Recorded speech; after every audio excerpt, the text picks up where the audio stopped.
All the descendants of Jacob were 70 persons. Joseph was already in Egypt.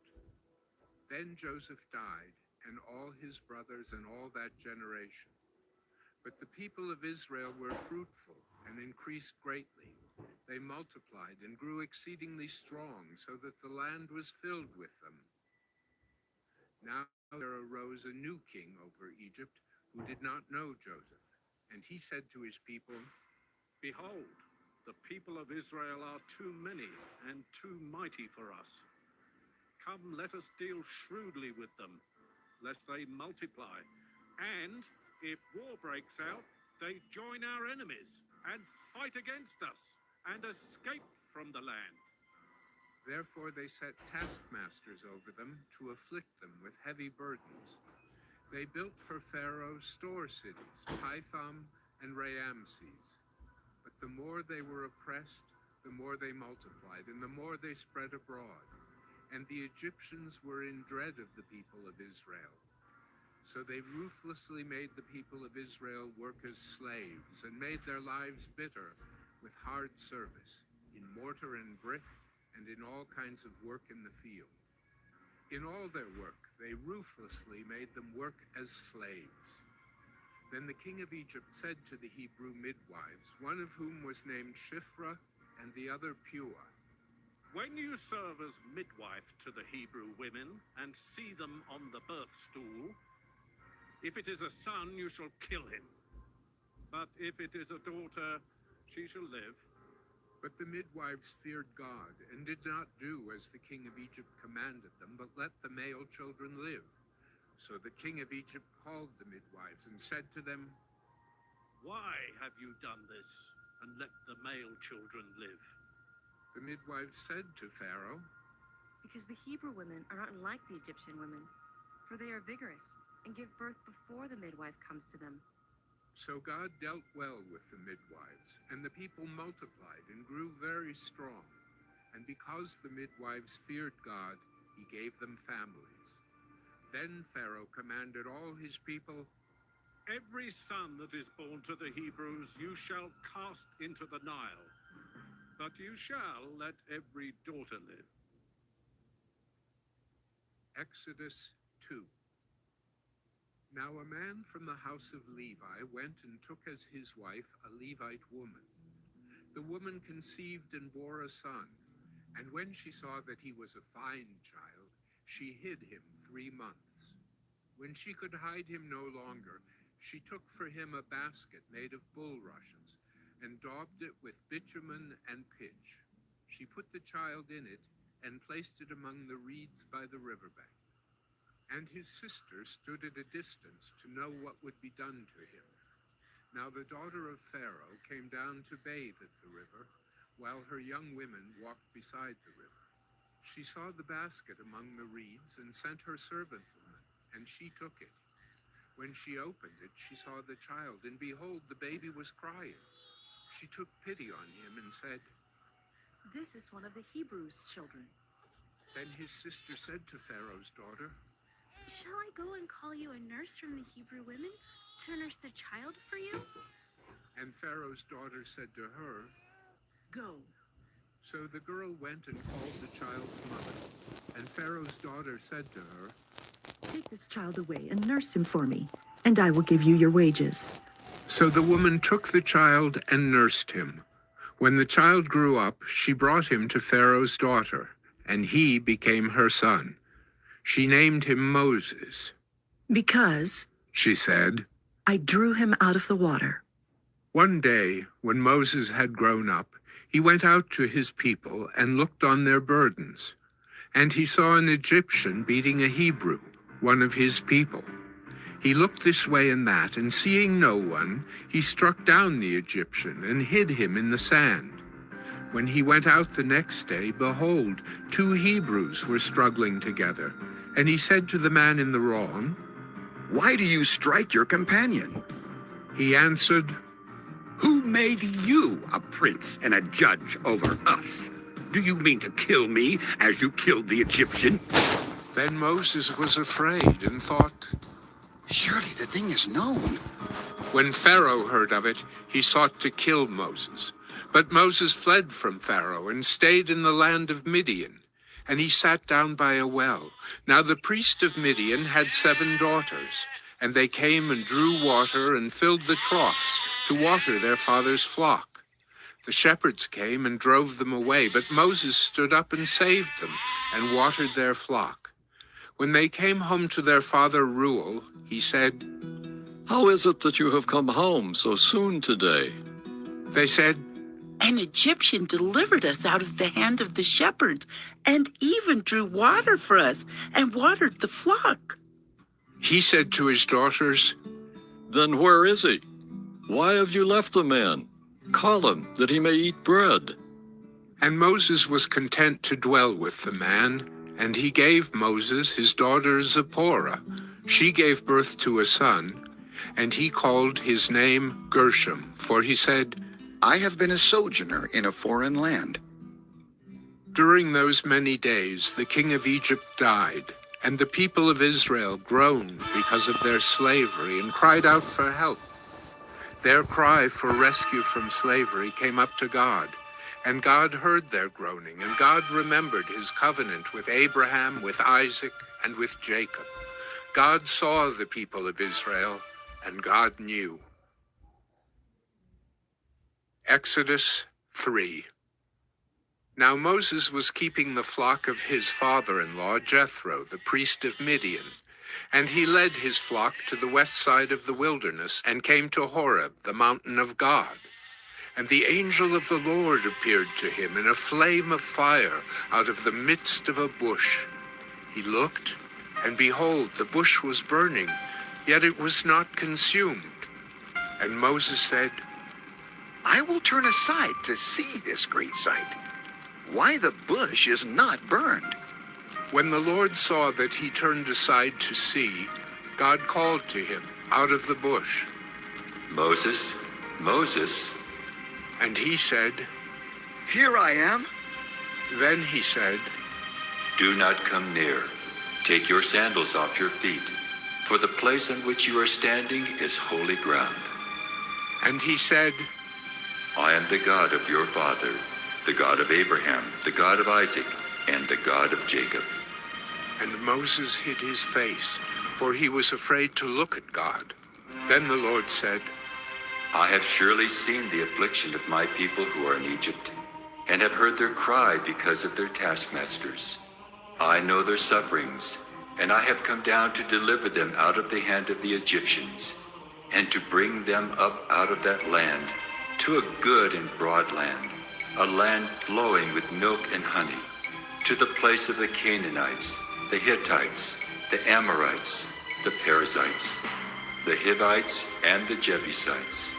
And now, behold, the cry of the people of Israel has come to me, and I have also seen the oppression with which the Egyptians oppress them.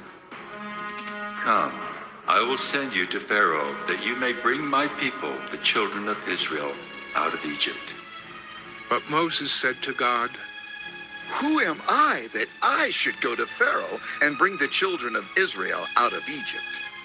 He said, But I will be with you, and this shall be the sign for you that I have sent you. When you have brought the people out of Egypt, you shall serve God on this mountain. Then Moses said to God, If I come to the people of Israel and say to them, The God of your fathers has sent me to you, and they ask me, What is his name? What shall I say to them? God said to Moses, I am who I am. And he said, Say this to the people of Israel, I am has sent me to you. God also said to Moses, Say this to the people of Israel, The Lord, the God of your fathers, the God of Abraham, the God of Isaac, and the God of Jacob has sent me to you.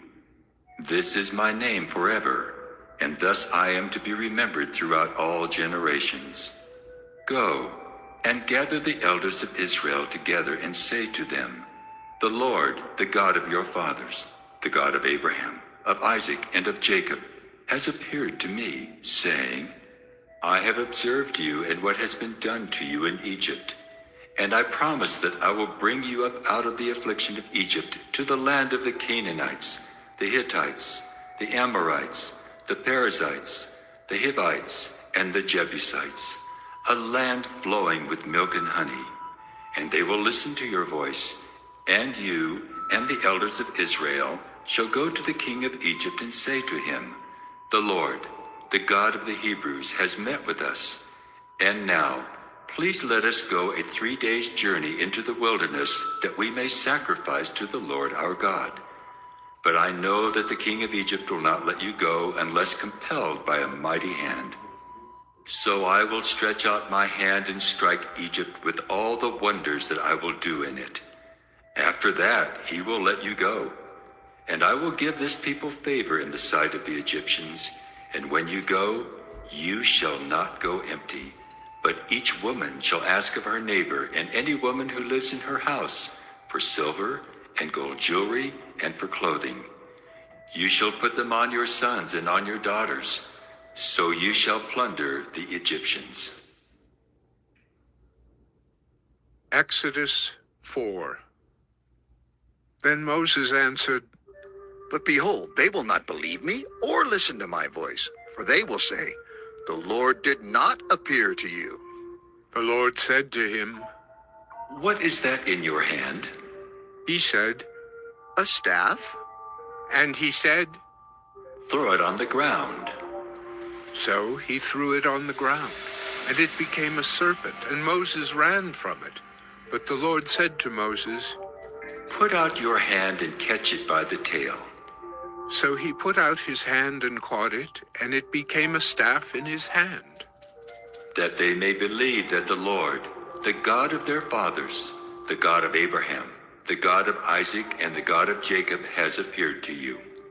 Again the Lord said to him, "Put your hand inside your cloak." And he put his hand inside his cloak, and when he took it out, behold, his hand was leprous like snow. Then God said, "Put your hand back inside your cloak." So he put his hand back inside his cloak, and when he took it out, behold, it was restored like the rest of his flesh. "If they will not believe you," God said, "or listen to the first sign, they may believe the latter sign. If they will not believe even these 2 signs or listen to your voice, you shall take some water from the Nile and pour it on the dry ground, and the water that you shall take from the Nile will become blood on the dry ground."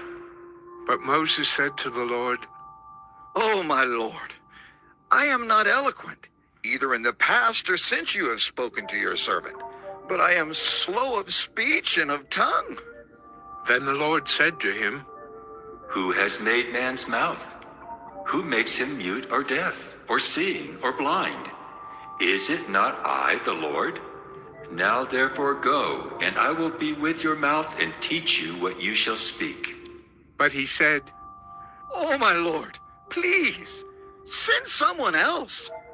Then the anger of the Lord was kindled against Moses, and he said, "Is there not Aaron your brother the Levite? I know that he can speak well. Behold, he is coming out to meet you, and when he sees you, he will be glad in his heart. You shall speak to him and put the words in his mouth, and I will be with your mouth and with his mouth, and will teach you both what to do. He shall speak for you to the people, and he shall be your mouth, and you shall be as God to him. And take in your hand the staff with which you shall do the signs." Moses went back to Jethro, his father-in-law, and said to him, "Please, let me go back to my brothers in Egypt to see whether they are still alive." And Jethro said to Moses, Go in peace.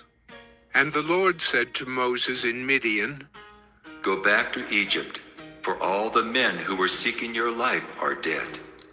So Moses took his wife and his sons, and had them ride on a donkey, and went back to the land of Egypt. And Moses took the staff of God in his hand, and the Lord said to Moses, "When you go back to Egypt, see that you do before Pharaoh all the miracles that I have put in your power. but I will harden his heart, so that he will not let the people go.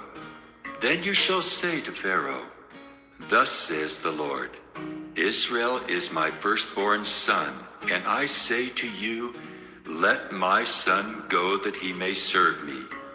If you refuse to let him go, behold, I will kill your firstborn son. At a lodging place on the way, the Lord met him and sought to put him to death. Then Zipporah took a flint and cut off her son's foreskin and touched Moses' feet with it and said, Surely you are a bridegroom of blood to me. So he let him alone. It was then that she said, a bridegroom of blood, because of the circumcision. The Lord said to Aaron, Go into the wilderness to meet Moses. So he went and met him at the mountain of God and kissed him. And Moses told Aaron all the words of the Lord with which he had sent him to speak, and all the signs that he had commanded him to do. Then Moses and Aaron went and gathered together all the elders of the people of Israel. Aaron spoke all the words that the Lord had spoken to Moses, and did the signs in the sight of the people. And the people believed. And when they heard that the Lord had visited the people of Israel, and that he had seen their affliction, they bowed their heads and worshipped. Exodus 5. Afterward Moses and Aaron went and said to Pharaoh, Thus says the Lord, the God of Israel, Let my people go, that they may hold a feast to me in the wilderness. But Pharaoh said, Who is the Lord that I should obey his voice and let Israel go? I do not know the Lord, and moreover, I will not let Israel go. Then they said, The God of the Hebrews has met with us. Please let us go a 3 days' journey into the wilderness, that we may sacrifice to the Lord our God, lest he fall upon us with pestilence or with the sword. But the king of Egypt said to them, Moses and Aaron, why do you take the people away from their work? Get back to your burdens. And Pharaoh said, Behold, the people of the land are now many, and you make them rest from their burdens? The same day, Pharaoh commanded the taskmasters of the people and their foremen, You shall no longer give the people straw to make bricks, as in the past. Let them go and gather straw for themselves. But the number of bricks that they made in the past, you shall impose on them. You shall by no means reduce it, for they are idle. Therefore they cry, Let us go and offer sacrifice to our God. Let heavier work be laid on the men, that they may labor at it and pay no regard to lying words. So the taskmasters and the foremen of the people went out and said to the people, Thus says Pharaoh, I will not give you straw. Go and get your straw yourselves wherever you can find it, but your work will not be reduced in the least. So the people were scattered throughout all the land of Egypt to gather stubble for straw. The taskmasters were urgent, saying, Complete your work, your daily task each day, as when there was straw. And the foremen of the people of Israel, whom Pharaoh's taskmasters had set over them, were beaten and were asked, Why have you not done all your task of making bricks today and yesterday, as in the past? Then the foreman of the people of Israel came and cried to Pharaoh, Why do you treat your servants like this? No straw is given to your servants, yet they say to us, Make bricks! And behold, your servants are beaten, but the fault is in your own people. But he said, You are idle, you are idle. That is why you say, Let us go and sacrifice to the Lord. Go now and work. No straw will be given you, but you must still deliver the same number of bricks. The foreman of the people of Israel saw that they were in trouble when they said, You shall by no means reduce your number of bricks, your daily task each day. They met Moses and Aaron, who were waiting for them as they came out from Pharaoh, and they said to them, The Lord look on you and judge, because you have made a stink in the sight of Pharaoh and his servants, and have put a sword in their hand to kill us. Then Moses turned to the Lord and said, "O Lord, why have you done evil to this people? Why did you ever send me? For since I came to Pharaoh to speak in your name, he has done evil to this people, and you have not delivered your people at all." Exodus 6. But the Lord said to Moses, "Now you shall see what I will do to Pharaoh.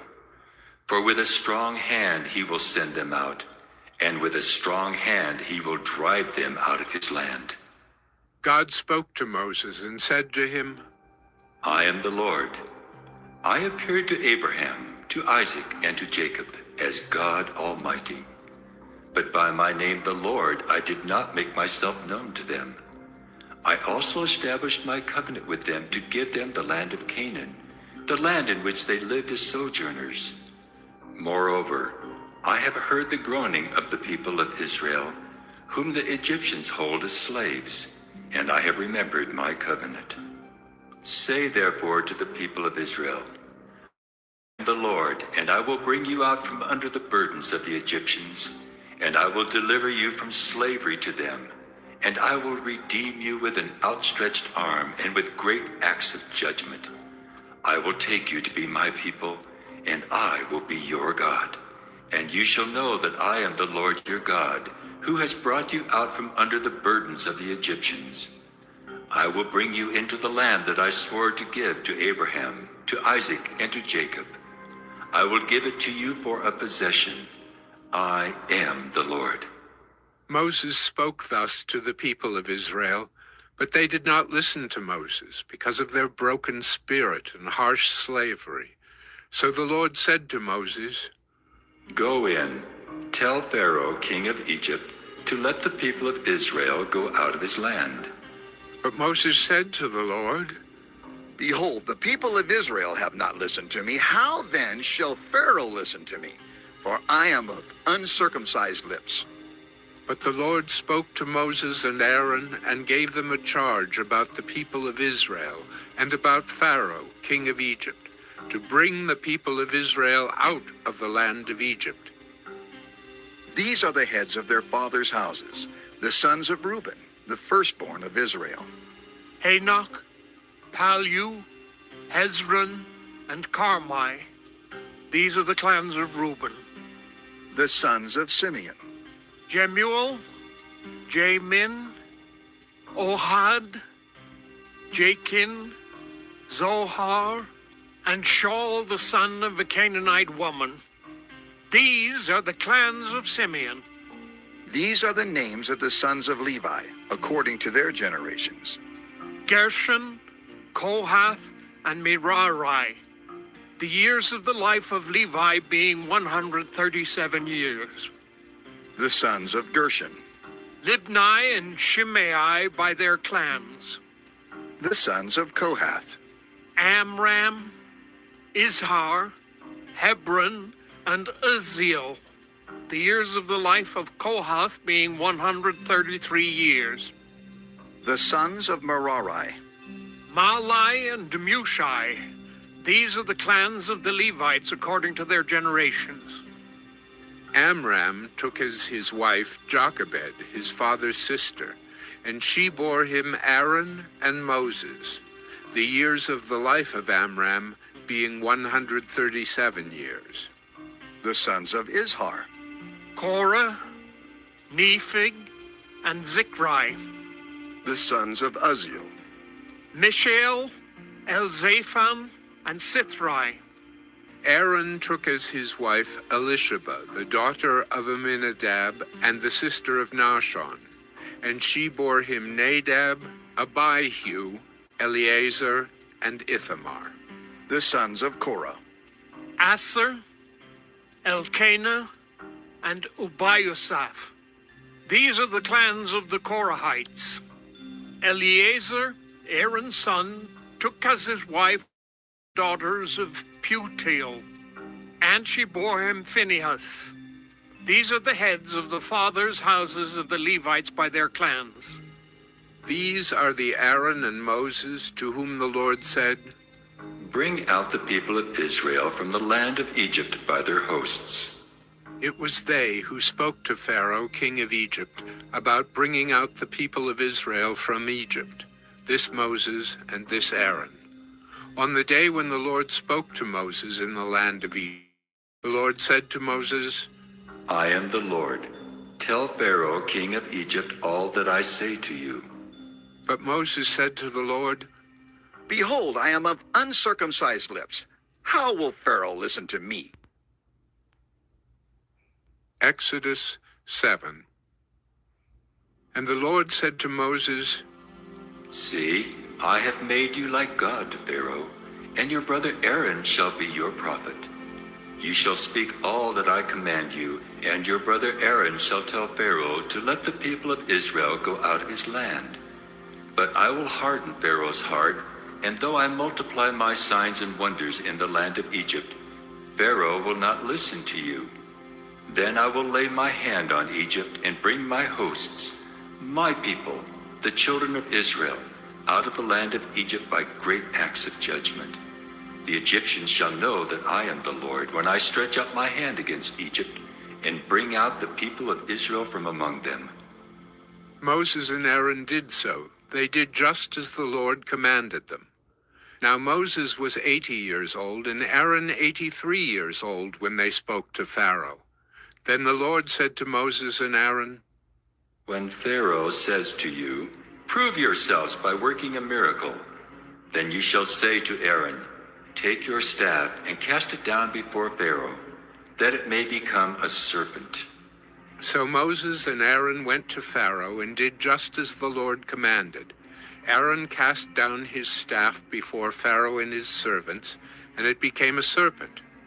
Then Pharaoh summoned the wise men and the sorcerers, and they, the magicians of Egypt, also did the same by their secret arts. For each man cast down his staff, and they became serpents. But Aaron's staff swallowed up their staffs. Still Pharaoh's heart was hardened, and he would not listen to them, as the Lord had said. Then the Lord said to Moses, Pharaoh's heart is hardened. He refuses to let the people go. Go to Pharaoh in the morning as he is going out to the water. Stand on the bank of the Nile to meet him, and take in your hand the staff that turned into a serpent. And you shall say to him, The Lord, the God of the Hebrews, sent me to you, saying, Let my people go that they may serve me in the wilderness. But so far you have not obeyed. Thus says the Lord, By this you shall know that I am the Lord. Behold, with the staff that is in my hand, I will strike the water that is in the Nile, and it shall turn into blood. The fish in the Nile shall die, and the Nile will stink, and the Egyptians will grow weary of drinking water from the Nile. And the Lord said to Moses, Say to Aaron, Take your staff and stretch out your hand over the waters of Egypt, over their rivers, their canals, and their ponds, and all their pools of water, so that they may become blood. And there shall be blood throughout all the land of Egypt, even in vessels of wood and in vessels of stone. Moses and Aaron did as the Lord commanded. In the sight of Pharaoh and in the sight of his servants, he lifted up the staff and struck the water in the Nile, and all the water in the Nile turned into blood. And the fish in the Nile died, and the Nile stank, so that the Egyptians could not drink water from the Nile. There was blood throughout all the land of Egypt. But the magicians of Egypt did the same by their secret arts. So Pharaoh's heart remained hardened, and he would not listen to them as the Lord had said. Pharaoh turned and went into his house, and he did not take even this to heart. And all the Egyptians dug along the Nile for water to drink, for they could not drink the water of the Nile. 7 full days passed after the Lord had struck the Nile. Exodus 8. Then the Lord said to Moses, Go into Pharaoh and say to him, Thus says the Lord, let my people go that they may serve me. But if you refuse to let them go, behold, I will plague all your country with frogs. The Nile shall swarm with frogs that shall come up into your house, and into your bedroom, and on your bed, and into the houses of your servants and your people, and into your ovens and your kneading bowls. The frogs shall come up on you, and on your people, and on all your servants. And the Lord said to Moses, say to Aaron, stretch out your hand with your staff over the rivers, over the canals and over the pools, and make frogs come up on the land of Egypt. So Aaron stretched out his hand over the waters of Egypt, and the frogs came up and covered the land of Egypt. But the magicians did the same by their secret arts, and made frogs come up on the land of Egypt. Then Pharaoh called Moses and Aaron and said, plead with the Lord to take away the frogs from me and from my people, and I will let the people go to sacrifice to the Lord. Moses said to Pharaoh, be pleased to command me when I am to plead for you, and for your servants, and for your people, that the frogs be cut off from you and your houses, and be left only in the Nile. And he said, tomorrow. Moses said, be it as you say, so that you may know that there is no one like the Lord our God. The frogs shall go away from you, and your houses, and your servants, and your people. They shall be left only in the Nile. So Moses and Aaron went out from Pharaoh, and Moses cried to the Lord about the frogs as he had agreed with Pharaoh. And the Lord did according to the word of Moses. The frogs died out in the houses, the courtyards, and the fields. And they gathered them together in heaps, and the land stank. But when Pharaoh saw that there was a respite, he hardened his heart, and would not listen to them, as the Lord had said. Then the Lord said to Moses, say to Aaron, stretch out your staff and strike the dust of the earth, so that it may become gnats in all the land of Egypt. And they did so. Aaron stretched out his hand with his staff and struck the dust of the earth, and there were gnats on man and beast. All the dust of the earth became gnats in all the land of Egypt. The magicians tried by their secret arts to produce gnats, but they could not. So there were gnats on man and beast. Then the magicians said to Pharaoh, this is the finger of God. But Pharaoh's heart was hardened, and he would not listen to them, as the Lord had said. Then the Lord said to Moses, rise up early in the morning, and present yourself to Pharaoh, as he goes out to the water, and say to him, thus says the Lord, let my people go that they may serve me. Or else, if you will not let my people go, behold, I will send swarms of flies on you and your servants and your people, and into your houses. And the houses of the Egyptians shall be filled with swarms of flies, and also the ground on which they stand. But on that day I will set apart the land of Goshen where my people dwell, so that no swarms of flies shall be there, that you may know that I am the Lord in the midst of the earth. Thus I will put a division between my people and your people. Tomorrow this sign shall happen. And the Lord did so. There came great swarms of flies into the house of Pharaoh and into his servants' houses. Throughout all the land of Egypt, the land was ruined by the swarms of flies.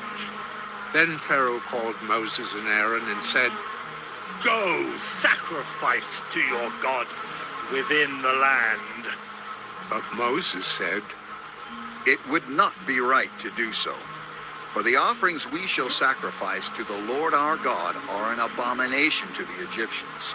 If we sacrifice offerings abominable to the Egyptians before their eyes, will they not stone us? We must go 3 days' journey into the wilderness and sacrifice to the Lord our God, as he tells us. So Pharaoh said, I will let you go to sacrifice to the Lord your God in the wilderness. Only you must not go very far away. Plead for me? Then Moses said, Behold, I am going out from you, and I will plead with the Lord that the swarms of flies may depart from Pharaoh, from his servants, and from his people tomorrow. Only let not Pharaoh cheat again by not letting the people go to sacrifice to the Lord. So Moses went out from Pharaoh and prayed to the Lord. And the Lord did as Moses asked, and removed the swarms of flies from Pharaoh, from his servants, and from his people. Not one remained. But Pharaoh hardened his heart this time also, and did not let the people go. Exodus 9. Then the Lord said to Moses, Go into Pharaoh and say to him, Thus says the Lord, the God of the Hebrews, Let my people go that they may serve me. For if you refuse to let them go and still hold them, behold, the hand of the Lord will fall with a very severe plague upon your livestock that are in the field, the horses, the donkeys, the camels, the herds, and the flocks. But the Lord will make a distinction between the livestock of Israel and the livestock of Egypt, so that nothing of all that belongs to the people of Israel shall die. And the Lord set a time, saying, Tomorrow the Lord will do this thing in the land. And the next day the Lord did this thing. All the livestock of the Egyptians died, but not one of the livestock of the people of Israel died. And Pharaoh sent, and behold, not one of the livestock of Israel was dead. But the heart of Pharaoh was hardened, and he did not let the people go. And the Lord said to Moses and Aaron, Take handfuls of soot from the kiln, and let Moses throw them in the air in the sight of Pharaoh. It shall become fine dust over all the land of Egypt, and become boils breaking out in sores on man and beast throughout all the land of Egypt. So they took soot from the kiln and stood before Pharaoh. And Moses threw it in the air, and it became boils, breaking out in sores on man and beast. And the magicians could not stand before Moses because of the boils, for the boils came upon the magicians and upon all the Egyptians. But the Lord hardened the heart of Pharaoh, and he did not listen to them, as the Lord had spoken to Moses.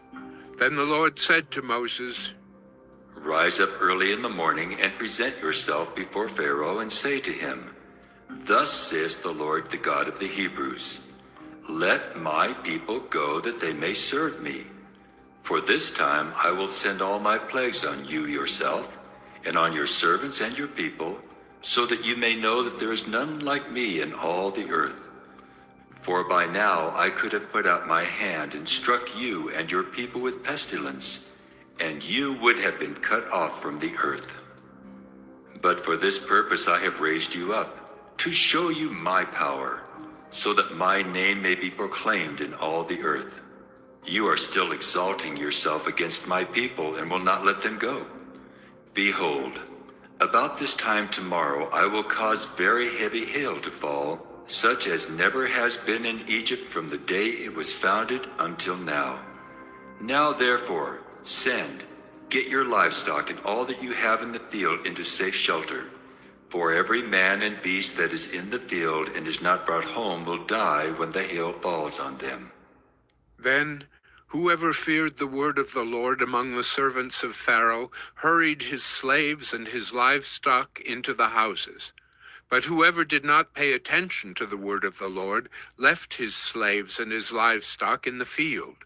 Then the Lord said to Moses, Stretch out your hand toward heaven, so that there may be hail in all the land of Egypt, on man and beast, and every plant of the field in the land of Egypt. Then Moses stretched out his staff toward heaven, and the Lord sent thunder and hail, and fire ran down to the earth.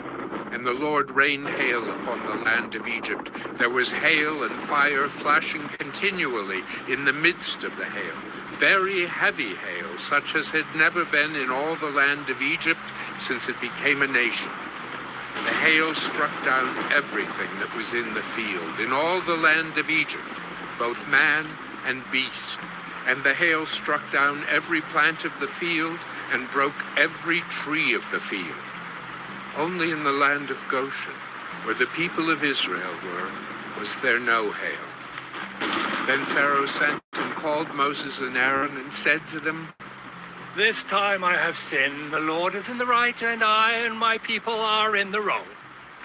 Plead with the Lord, for there has been enough of God's thunder and hail.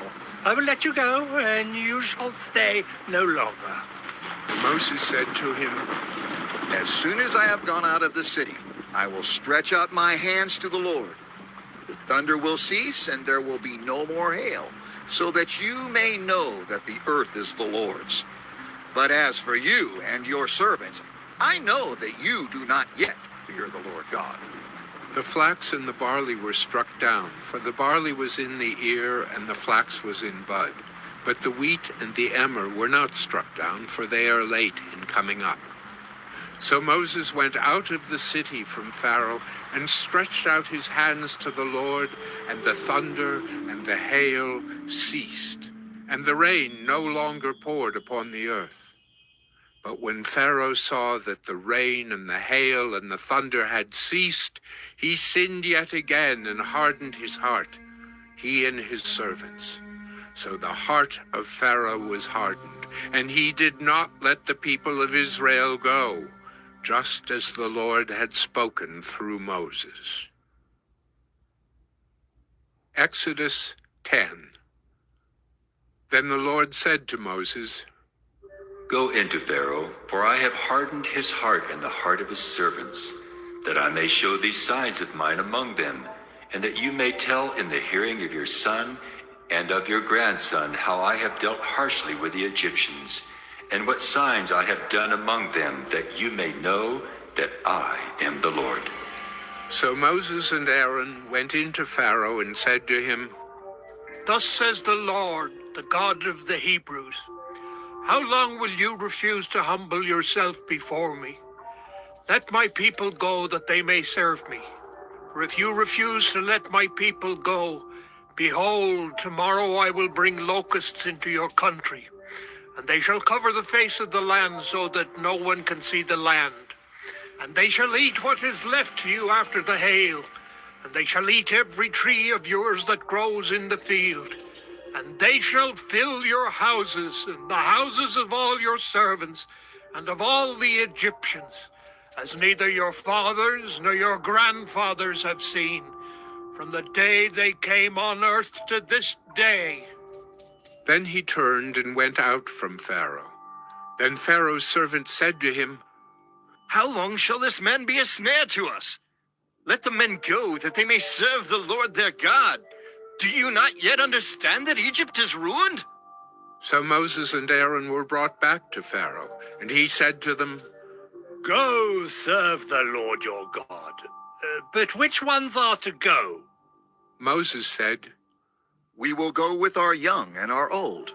We will go with our sons and daughters, and with our flocks and herds, for we must hold a feast to the Lord. But he said to them, The Lord be with you if ever I let you and your little ones go. Look, you have some evil purpose in mind. No. Go, the men among you, and serve the Lord, for that is what you are asking. And they were driven out from Pharaoh's presence. Then the Lord said to Moses, Stretch out your hand over the land of Egypt for the locusts, so that they may come upon the land of Egypt, and eat every plant in the land, all that the hail has left. So Moses stretched out his staff over the land of Egypt, and the Lord brought an east wind upon the land all that day and all that night. When it was morning, the east wind had brought the locusts.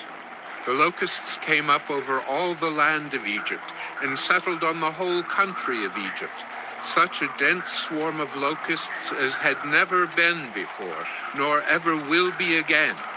They covered the face of the whole land, so that the land was darkened, and they ate all the plants in the land and all the fruit of the trees that the hail had left. Not a green thing remained, neither tree nor plant of the field, through all the land of Egypt. Then Pharaoh hastily called Moses and Aaron and said, I have sinned against the Lord your God and against you. Now therefore, forgive my sin, please, only this once, and plead with the Lord your God only to remove this death from me. So he went out from Pharaoh and pleaded with the Lord. And the Lord turned the wind into a very strong west wind, which lifted the locusts and drove them into the Red Sea. Not a single locust was left in all the country of Egypt. But the Lord hardened Pharaoh's heart, and he did not let the people of Israel go. Then the Lord said to Moses, Stretch out your hand toward heaven, that there may be darkness over the land of Egypt, a darkness to be felt. So Moses stretched out his hand toward heaven, and there was pitch darkness in all the land of Egypt 3 days. They did not see one another, nor did anyone rise from his place for 3 days. But all the people of Israel had light where they lived. Then Pharaoh called Moses and said, Go serve the Lord. Your little ones also may go with you. Only let your flocks and your herds remain behind. But Moses said, You must also let us have sacrifices and burnt offerings, that we may sacrifice to the Lord our God. Our livestock also must go with us. Not a hoof shall be left behind, for we must take of them to serve the Lord our God. And we do not know with what we must serve the Lord until we arrive there. But the Lord hardened Pharaoh's heart, and he would not let them go. Then Pharaoh said to him, Get away from me. Take care never to see my face again. For on the day you see my face, you shall die. Moses said, As you say, I will not see your face again. Exodus 11. The Lord said to Moses, Yet one plague more I will bring upon Pharaoh and upon Egypt. Afterward he will let you go from here. When he lets you go, he will drive you away completely. Speak now in the hearing of the people, that they ask every man of his neighbor and every woman of her neighbor for silver and gold jewelry. And the Lord gave the people favor in the sight of the Egyptians.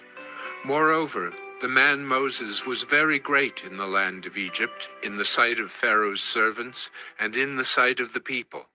So Moses said, Thus says the Lord, about midnight I will go out in the midst of Egypt, and every firstborn in the land of Egypt shall die, from the firstborn of Pharaoh who sits on his throne, even to the firstborn of the slave girl who is behind the handmill, and all the firstborn of the cattle. There shall be a great cry throughout all the land of Egypt, such as there has never been, nor ever will be again. But not a dog shall growl against any of the people of Israel, either man or beast, that you may know that the Lord makes a distinction between Egypt and Israel. And all these your servants shall come down to me and bow down to me, saying, Get out, you and all the people who follow you. And after that, I will go out. And he went out from Pharaoh in hot anger. Then the Lord said to Moses, Pharaoh will not listen to you, that my wonders may be multiplied in the land of Egypt. Moses and Aaron did all these wonders before Pharaoh, and the Lord hardened Pharaoh's heart, and he did not let the people of Israel go out of his land. Exodus 12. The Lord said to Moses and Aaron in the land of Egypt, This month shall be for you the beginning of months. It shall be the first month of the year for you. Tell all the congregation of Israel that on the 10th day of this month, every man shall take a lamb according to their fathers' houses, a lamb for a household. And if the household is too small for a lamb, then he and his nearest neighbor shall take according to the number of persons. According to what each can eat, you shall make your count for the lamb. Your lamb shall be without blemish, a male a year old. You may take it from the sheep or from the goats, and you shall keep it until the 14th day of this month, when the whole assembly of the congregation of Israel shall kill their lambs at twilight. Then they shall take some of the blood and put it on the 2 doorposts and the lintel of the houses in which they eat it. They shall eat the flesh that night, roasted on the fire. With unleavened bread and bitter herbs they shall eat it. Do not eat any of it raw or boiled in water, but roasted, its head with its legs and its inner parts. And you shall let none of it remain until the morning. Anything that remains until the morning you shall burn. In this manner you shall eat it, with your belt fastened, your sandals on your feet, and your staff in your hand. And you shall eat it in haste. It is the Lord's Passover. For I will pass through the land of Egypt that night, and I will strike all the firstborn in the land of Egypt, both man and beast. And on all the gods of Egypt I will execute judgments. I am the Lord. The blood shall be a sign for you on the houses where you are. And when I see the blood, I will pass over you, and no plague will befall you to destroy you when I strike the land of Egypt. This day shall be for you a memorial day, and you shall keep it as a feast to the Lord throughout your generations. As a statute forever you shall keep it as a feast. 7 days you shall eat unleavened bread. On the first day you shall remove leaven out of your houses. For if anyone eats what is leavened from the first day until the 7th day, that person shall be cut off from Israel. On the first day you shall hold a holy assembly, and on the 7th day a holy assembly. No work shall be done on those days, but what everyone needs to eat, that alone may be prepared by you. And you shall observe the feast of unleavened bread, for on this very day I brought your hosts out of the land of Egypt. Therefore you shall observe this day throughout your generations as a statute forever. In the first month from the 14th day of the month at evening, you shall eat unleavened bread until the 21st day of the month at evening. For 7 days no leaven is to be found in your houses. If anyone eats what is leavened, that person will be cut off from the congregation of Israel, whether he is a sojourner or a native of the land. You shall eat nothing leavened. In all your dwelling places you shall eat unleavened bread. Then Moses called all the elders of Israel and said to them, Go and select lambs for yourselves, according to your clans, and kill the Passover lamb. Take a bunch of hyssop and dip it in the blood that is in the basin, and touch the lintel and the 2 doorposts with the blood that is in the basin. None of you shall go out of the door of his house until the morning. For the Lord will pass through to strike the Egyptians, and when he sees the blood on the lintel and on the 2 doorposts, the Lord will pass over the door and will not allow the destroyer to enter your houses to strike you. You shall observe this rite as a statute for you and for your sons forever.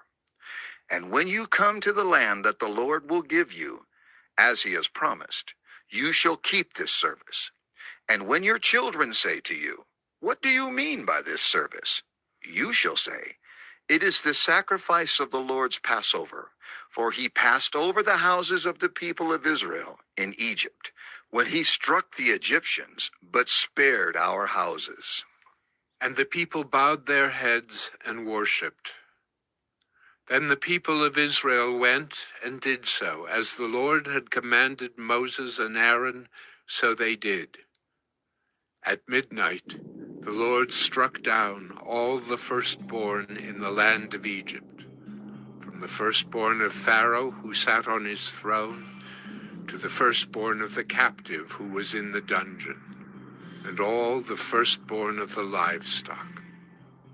And Pharaoh rose up in the night, he and all his servants and all the Egyptians, and there was a great cry in Egypt, for there was not a house where someone was not dead.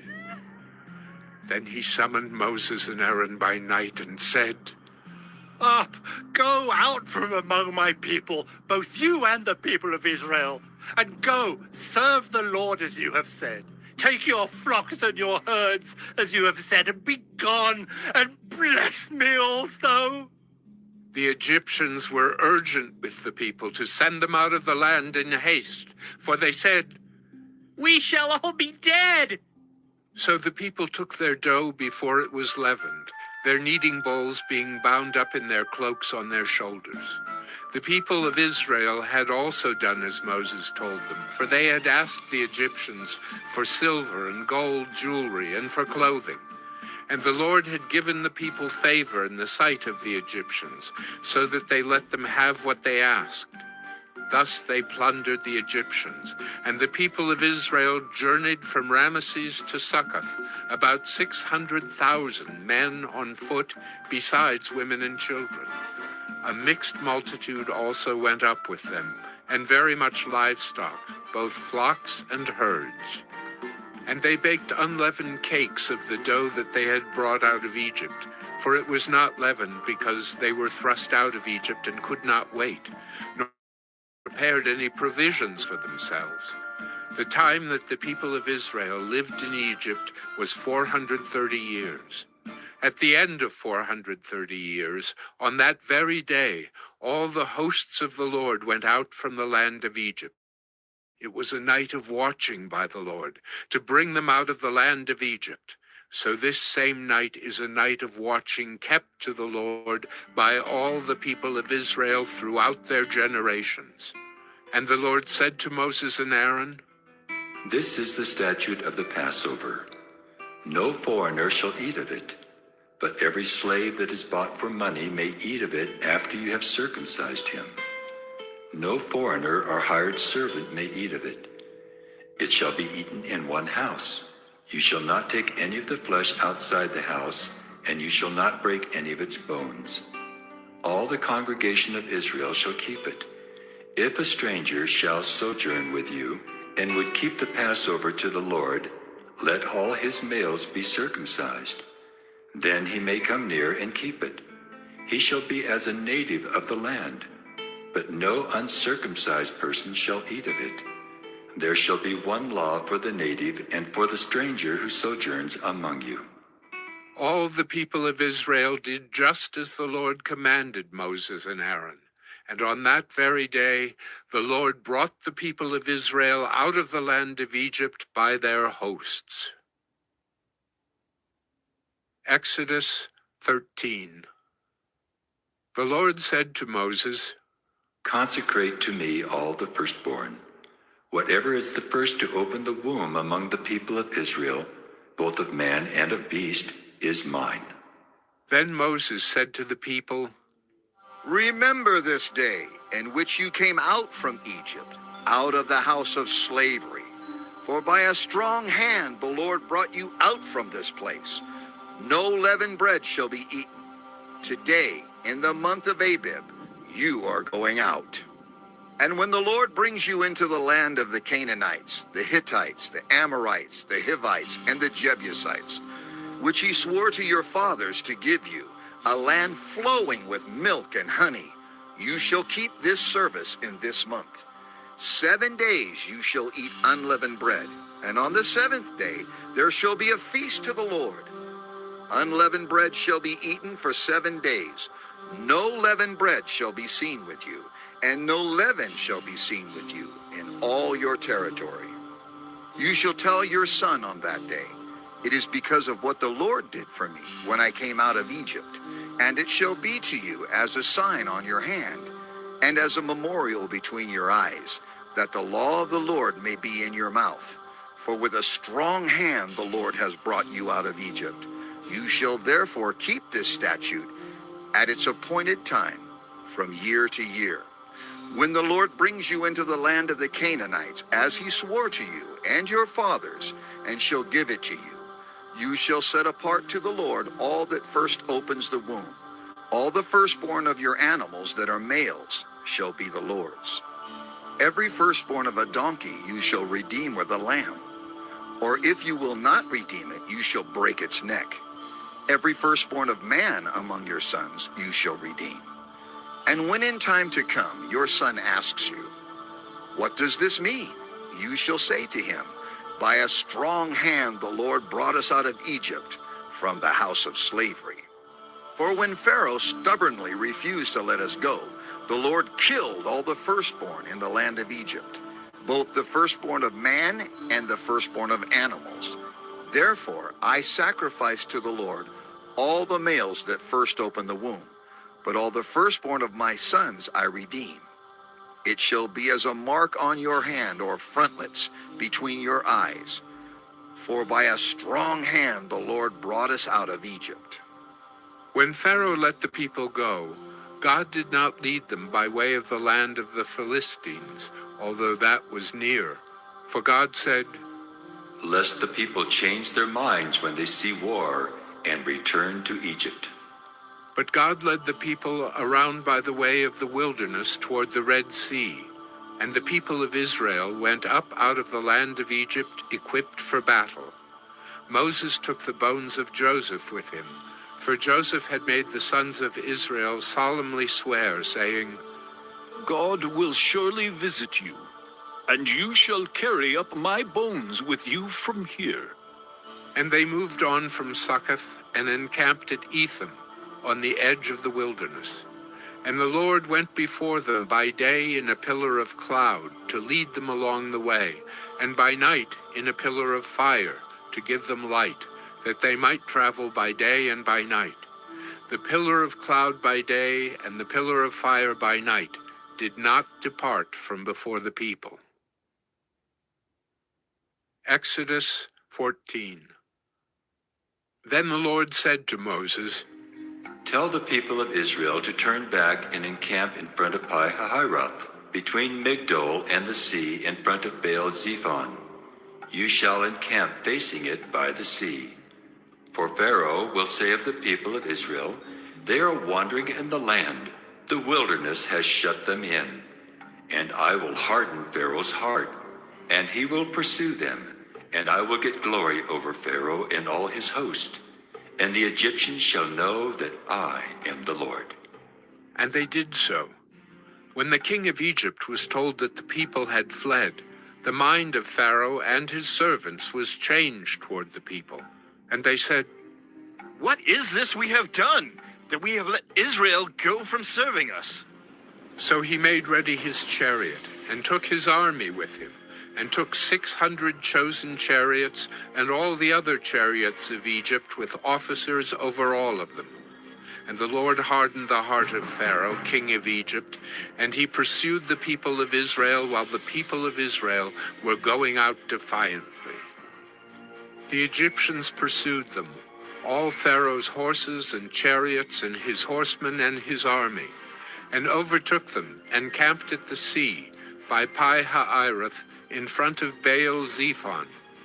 When Pharaoh drew near, the people of Israel lifted up their eyes, and behold, the Egyptians were marching after them, and they feared greatly.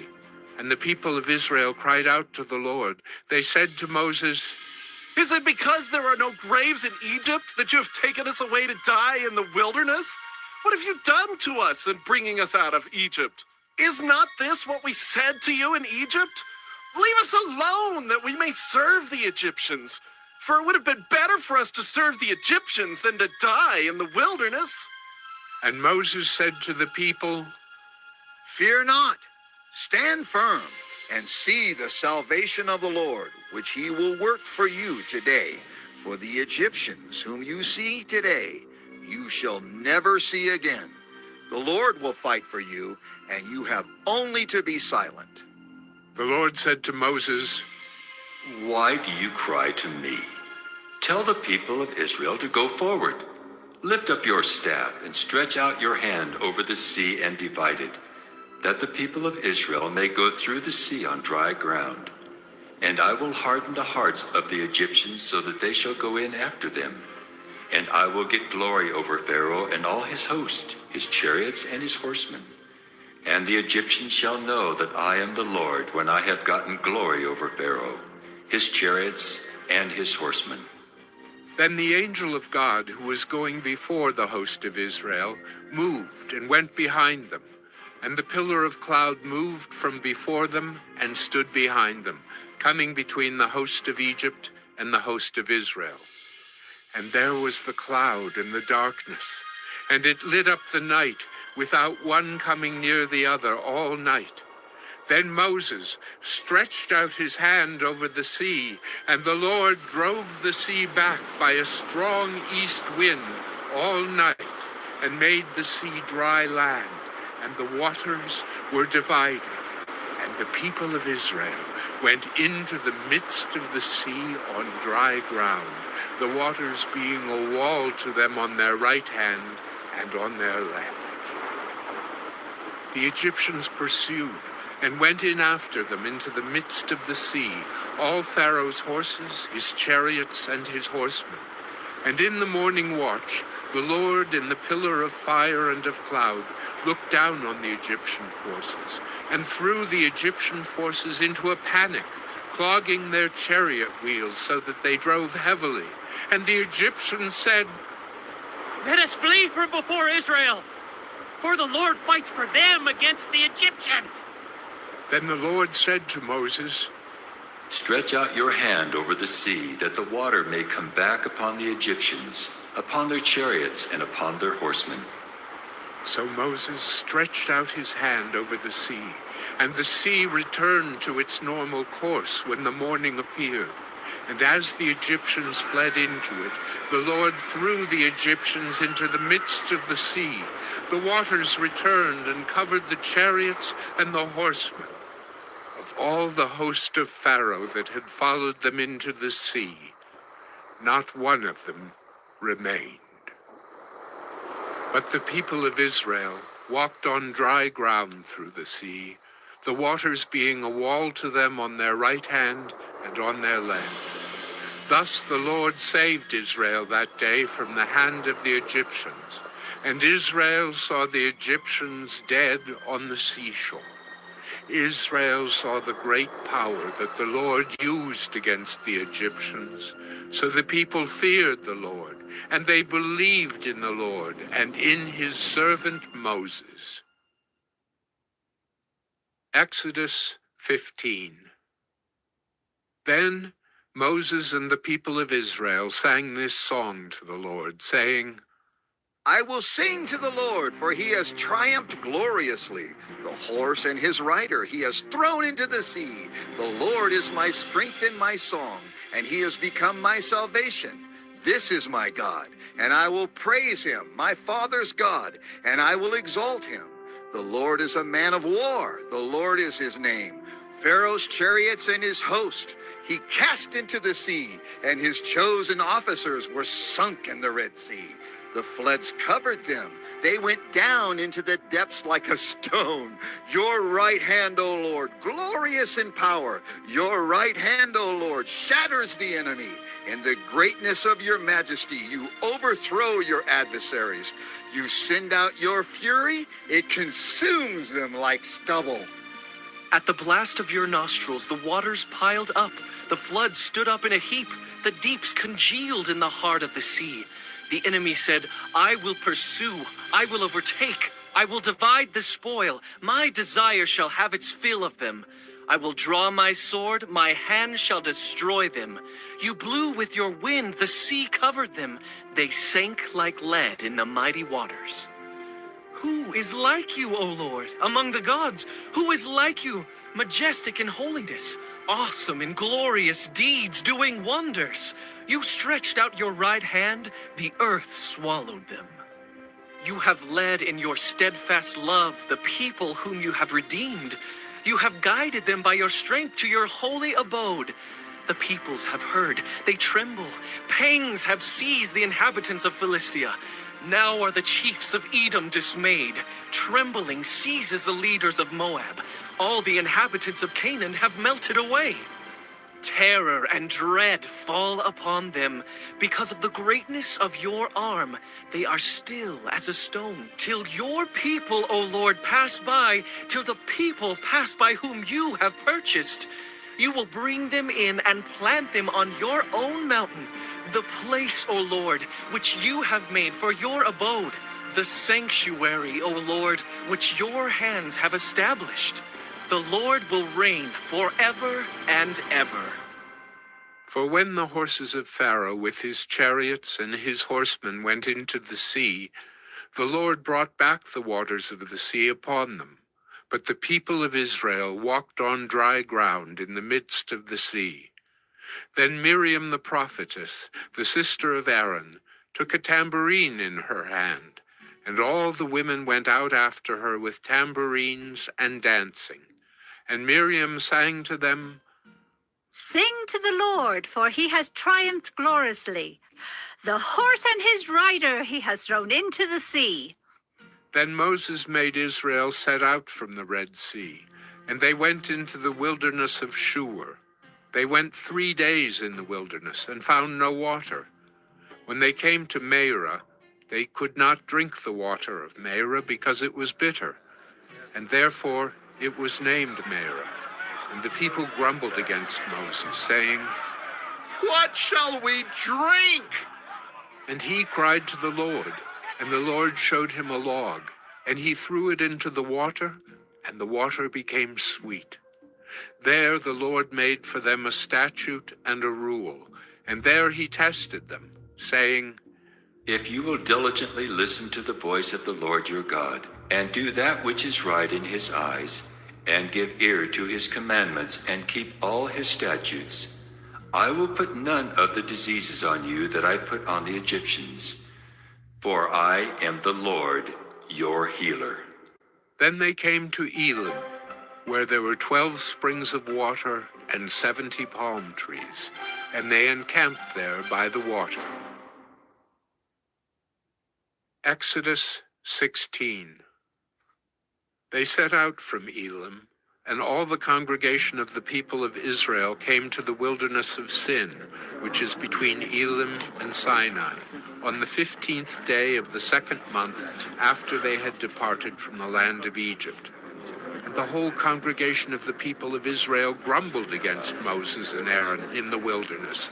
And the people of Israel said to them, Would that we had died by the hand of the Lord in the land of Egypt, when we sat by the meat pots and ate bread to the full. For you have brought us up into this wilderness to kill this whole assembly with hunger. Then the Lord said to Moses, Behold, I am about to rain bread from heaven for you, and the people shall go out and gather a day's portion every day, that I may test them, whether they will walk in my law or not. On the 6th day, when they prepare what they bring in, it will be twice as much as they gather daily. So Moses and Aaron said to all the people of Israel, At evening you shall know that it was the Lord who brought you out of the land of Egypt. And in the morning you shall see the glory of the Lord, because he has heard your grumbling against the Lord. For what are we that you grumble against us? And Moses said, When the Lord gives you in the evening meat to eat, and in the morning bread to the full, because the Lord has heard your grumbling that you grumbled against him. What are we? Your grumbling is not against us, but against the Lord.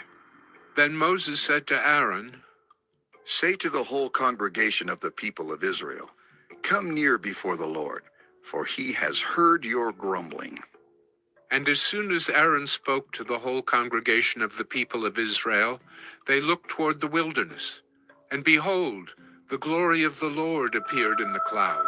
And the Lord said to Moses, I have heard the grumbling of the people of Israel. Say to them, At twilight you shall eat meat, and in the morning you shall be filled with bread. Then you shall know that I am the Lord your God. In the evening, quail came up and covered the camp, and in the morning dew lay around the camp. And when the dew had gone up, there was on the face of the wilderness a fine flake-like thing, fine as frost on the ground. When the people of Israel saw it, they said to one another, What is it? For they did not know what it was. And Moses said to them, It is the bread that the Lord has given you to eat. This is what the Lord has commanded. Gather of it, each one of you, as much as he can eat. You shall each take an omer, according to the number of the persons that each of you has in his tent. And the people of Israel did so. They gathered, some more, some less.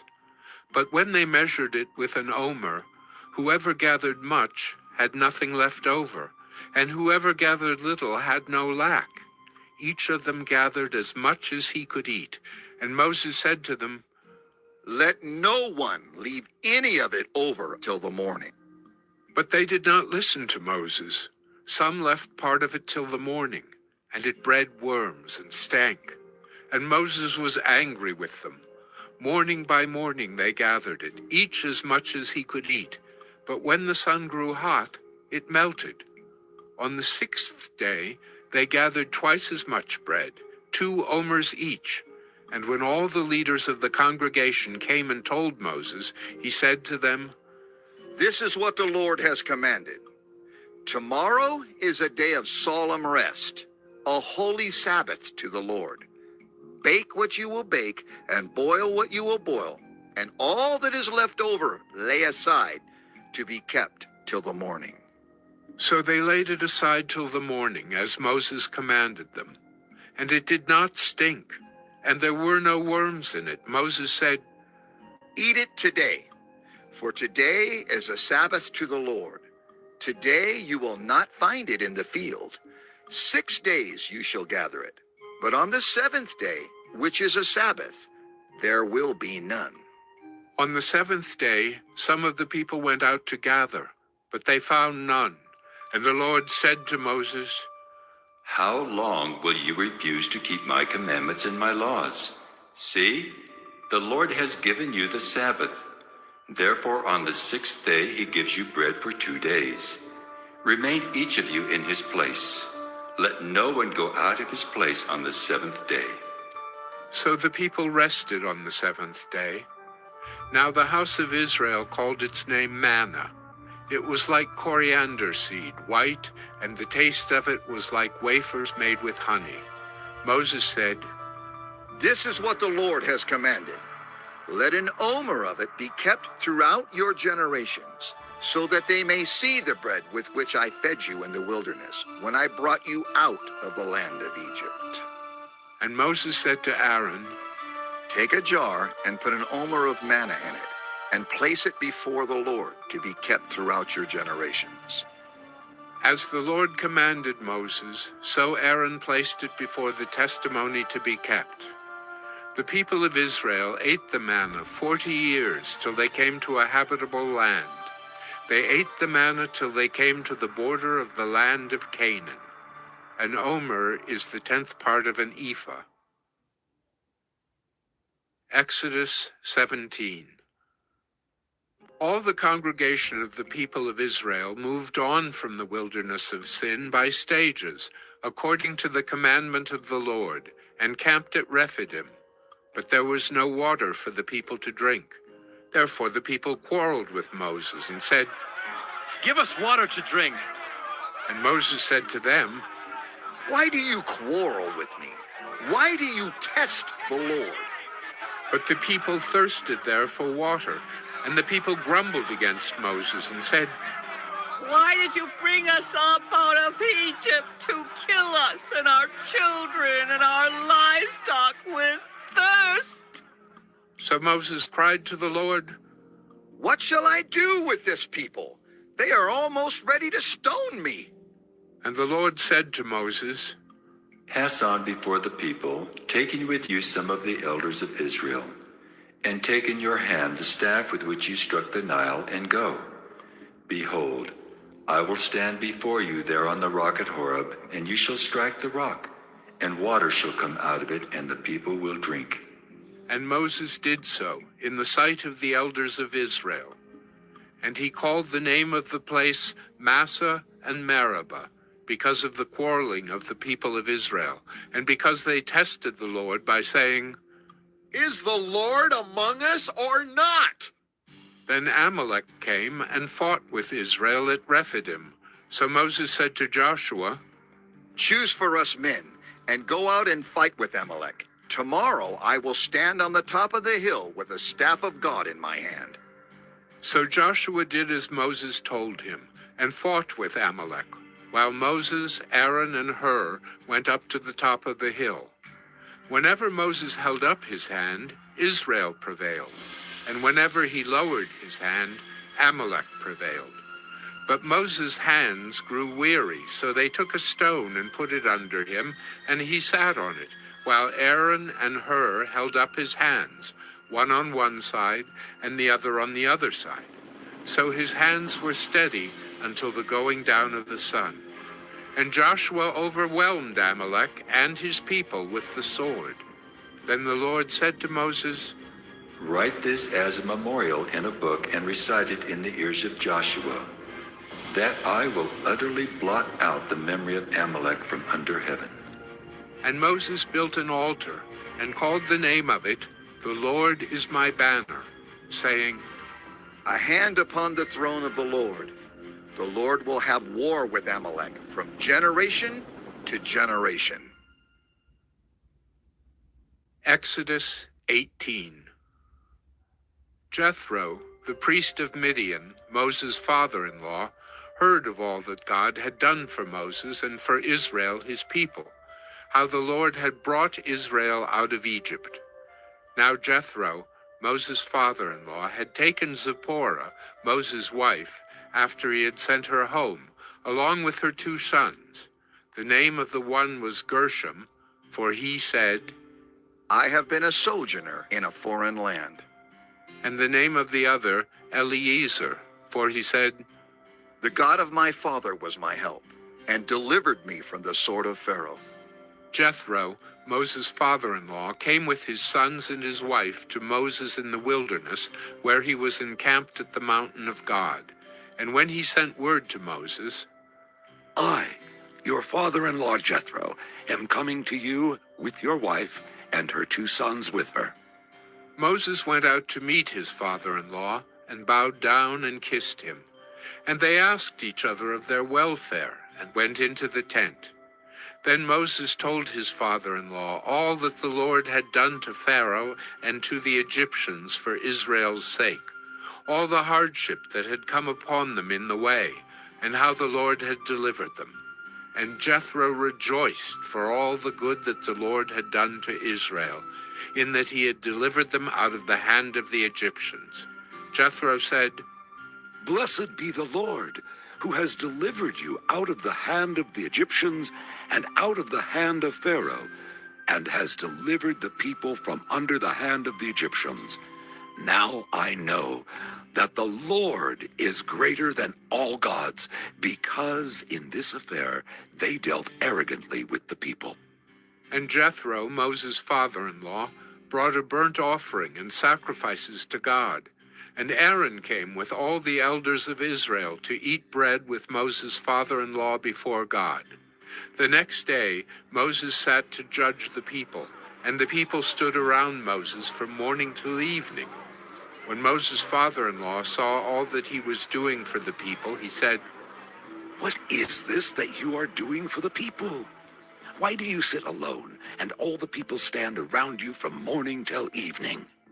And Moses said to his father-in-law, "Because the people come to me to inquire of God. When they have a dispute, they come to me, and I decide between one person and another, and I make them know the statutes of God and his laws." Moses' father-in-law said to him, "What you are doing is not good. You and the people with you will certainly wear yourselves out, for the thing is too heavy for you. You are not able to do it alone. Now obey my voice. I will give you advice, and God be with you. You shall represent the people before God and bring their cases to God. And you shall warn them about the statutes and the laws, and make them know the way in which they must walk and what they must do. Moreover, look for able men from all the people, men who fear God, who are trustworthy and hate a bribe, and place such men over the people as chiefs of thousands, of hundreds, of 50s, and of 10s, and let them judge the people at all times. Every great matter they shall bring to you, but any small matter they shall decide themselves. So it will be easier for you, and they will bear the burden with you. If you do this, God will direct you. You will be able to endure, and all this people also will go to their place in peace. So Moses listened to the voice of his father-in-law and did all that he had said. Moses chose able men out of all Israel and made them heads over the people, chiefs of thousands, of hundreds, of 50s, and of 10s. And they judged the people at all times. Any hard case they brought to Moses, but any small matter they decided themselves. Then Moses let his father-in-law depart, and he went away to his own country. Exodus 19. On the third new moon, after the people of Israel had gone out of the land of Egypt, on that day they came into the wilderness of Sinai. They set out from Rephidim and came into the wilderness of Sinai, and they encamped in the wilderness. There Israel encamped before the mountain, while Moses went up to God. The Lord called to him out of the mountain, saying, Thus you shall say to the house of Jacob and tell the people of Israel, You yourselves have seen what I did to the Egyptians, and how I bore you on eagle's wings and brought you to myself. Now, therefore, if you will indeed obey my voice and keep my covenant, you shall be my treasured possession among all peoples. For all the earth is mine, and you shall be to me a kingdom of priests and a holy nation. These are the words that you shall speak to the people of Israel. So Moses came and called the elders of the people and set before them all these words that the Lord had commanded him. All the people answered together and said, All that the Lord has spoken, we will do.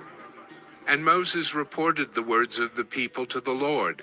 And the Lord said to Moses, Behold, I am coming to you in a thick cloud, that the people may hear when I speak with you, and may also believe you forever.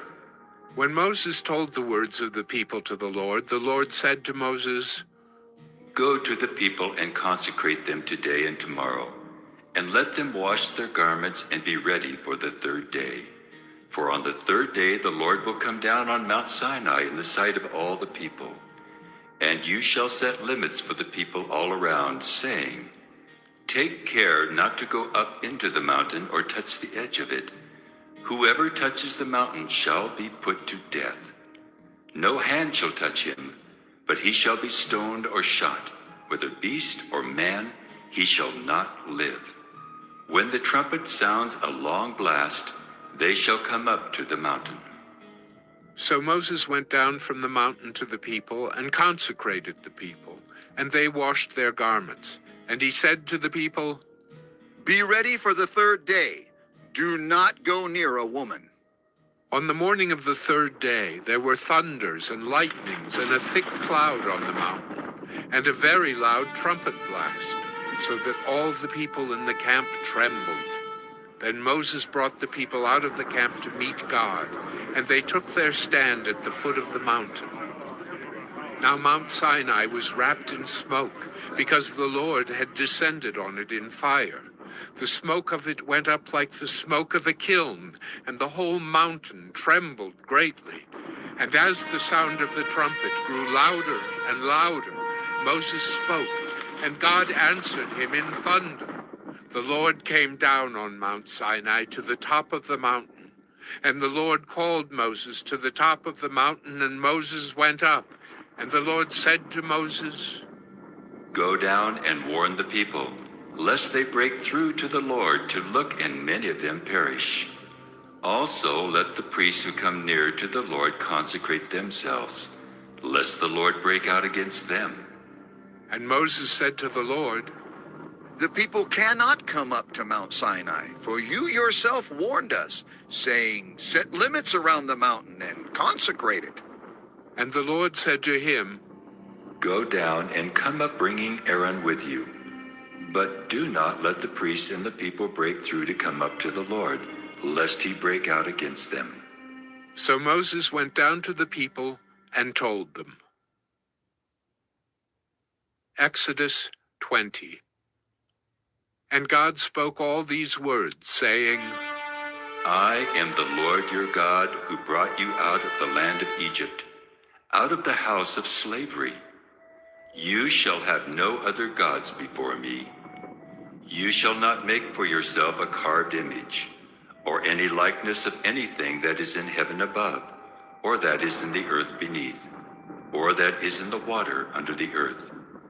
You shall not bow down to them or serve them, for I, the Lord your God, am a jealous God, visiting the iniquity of the fathers on the children to the third and the fourth generation of those who hate me, but showing steadfast love to thousands of those who love me and keep my commandments. You shall not take the name of the Lord your God in vain, for the Lord will not hold him guiltless who takes his name in vain. Remember the Sabbath day to keep it holy. 6 days you shall labor and do all your work, but the seventh day is a Sabbath to the Lord your God. On it you shall not do any work, you or your son or your daughter, your male servant or your female servant, or your livestock, or the sojourner who is within your gates. For in 6 days the Lord made heaven and earth, the sea, and all that is in them, and rested on the seventh day. Therefore the Lord blessed the Sabbath day and made it holy. Honor your father and your mother, that your days may be long in the land that the Lord your God is giving you. You shall not murder. You shall not commit adultery. You shall not steal. You shall not bear false witness against your neighbor. You shall not covet your neighbor's house. You shall not covet your neighbor's wife, or his male servant, or his female servant, or his ox, or his donkey, or anything that is your neighbor's." Now when all the people saw the thunder and the flashes of lightning and the sound of the trumpet and the mountain smoking, the people were afraid and trembled, and they stood far off and said to Moses, "You speak to us, and we will listen, but do not let God speak to us, lest we die." Moses said to the people, "Do not fear, for God has come to test you, that the fear of him may be before you, that you may not sin." The people stood far off, while Moses drew near to the thick darkness where God was. And the Lord said to Moses, "Thus you shall say to the people of Israel, You have seen for yourselves that I have talked with you from heaven. You shall not make gods of silver to be with me, nor shall you make for yourselves gods of gold. An altar of earth you shall make for me, and sacrifice on it your burnt offerings and your peace offerings, your sheep and your oxen. In every place where I cause my name to be remembered, I will come to you and bless you. If you make me an altar of stone, you shall not build it of hewn stones. For if you wield your tool on it, you profane it. And you shall not go up by steps to my altar, that your nakedness be not exposed on it." Exodus 21. Now these are the rules that you shall set before them. "When you buy a Hebrew slave, he shall serve 6 years, and in the 7th he shall go out free for nothing. If he comes in single, he shall go out single. If he comes in married, then his wife shall go out with him. If his master gives him a wife, and she bears him sons or daughters, the wife and her children shall be her master's, and he shall go out alone. But if the slave plainly says, I love my master, my wife, and my children, I will not go out free, then his master shall bring him to God, and he shall bring him to the door or the doorpost, and his master shall bore his ear through with an awl, and he shall be his slave forever.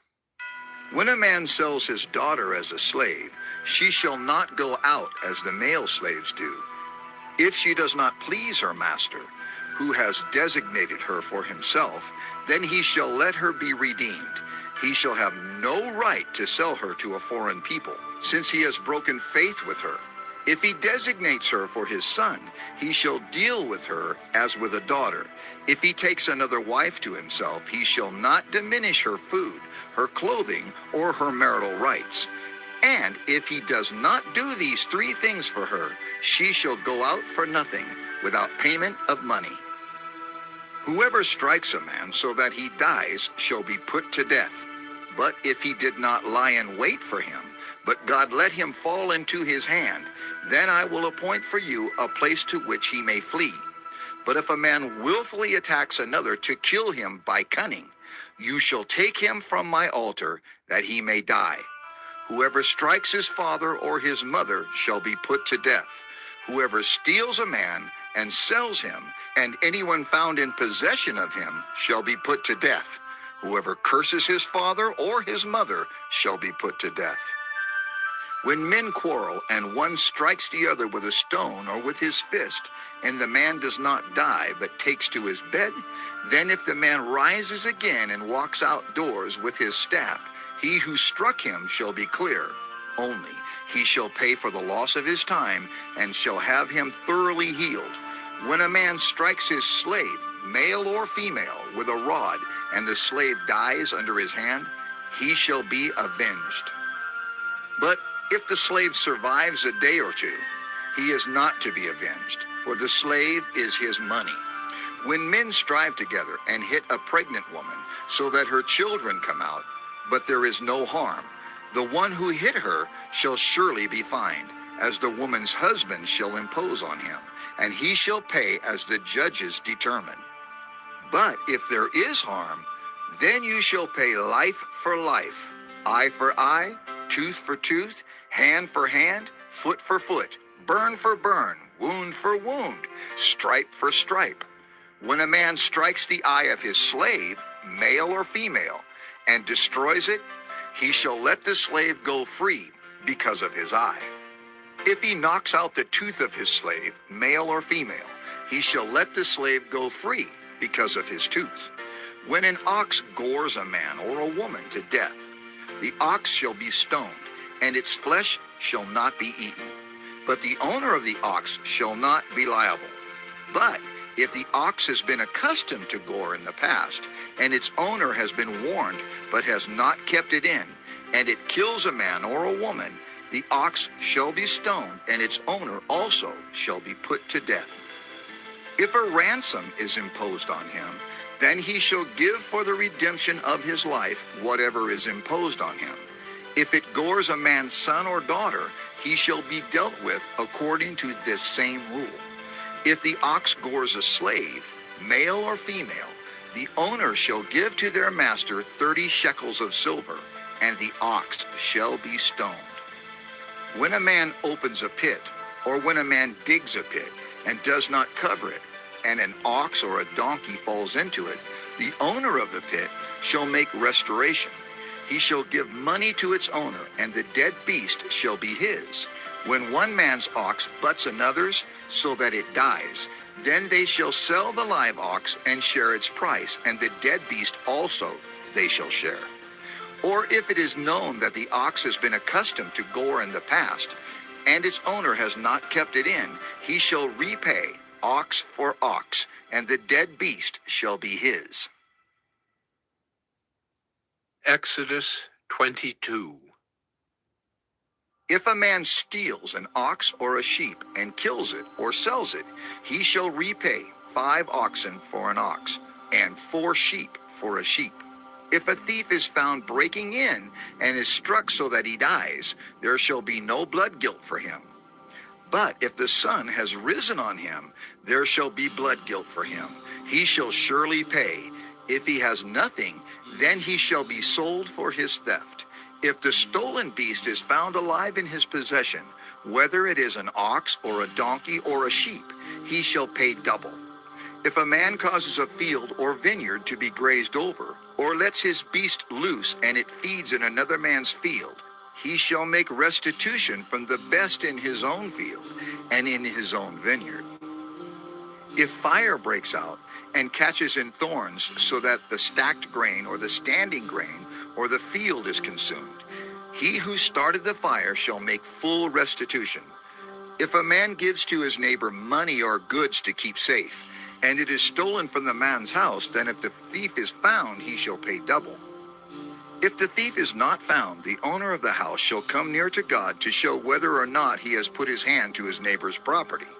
For every breach of trust, whether it is for an ox, for a donkey, for a sheep, for a cloak, or for any kind of lost thing, of which one says, "This is it," the case of both parties shall come before God. The one whom God condemns shall pay double to his neighbor. If a man gives to his neighbor a donkey or an ox or a sheep or any beast to keep safe, and it dies or is injured or is driven away without anyone seeing it, an oath by the Lord shall be between them both to see whether or not he has put his hand to his neighbor's property. The owner shall accept the oath, and he shall not make restitution. But if it is stolen from him, he shall make restitution to its owner. If it is torn by beasts, let him bring it as evidence. He shall not make restitution for what has been torn. If a man borrows anything of his neighbor, and it is injured or dies, the owner not being with it, he shall make full restitution. If the owner was with it, he shall not make restitution. If it was hired, it came for its hiring fee. If a man seduces a virgin who was not betrothed and lies with her, he shall give the bride price for her and make her his wife. If her father utterly refuses to give her to him, he shall pay money equal to the bride price for virgins. You shall not permit a sorceress to live. Whoever lies with an animal shall be put to death. Whoever sacrifices to any god other than the Lord alone shall be devoted to destruction.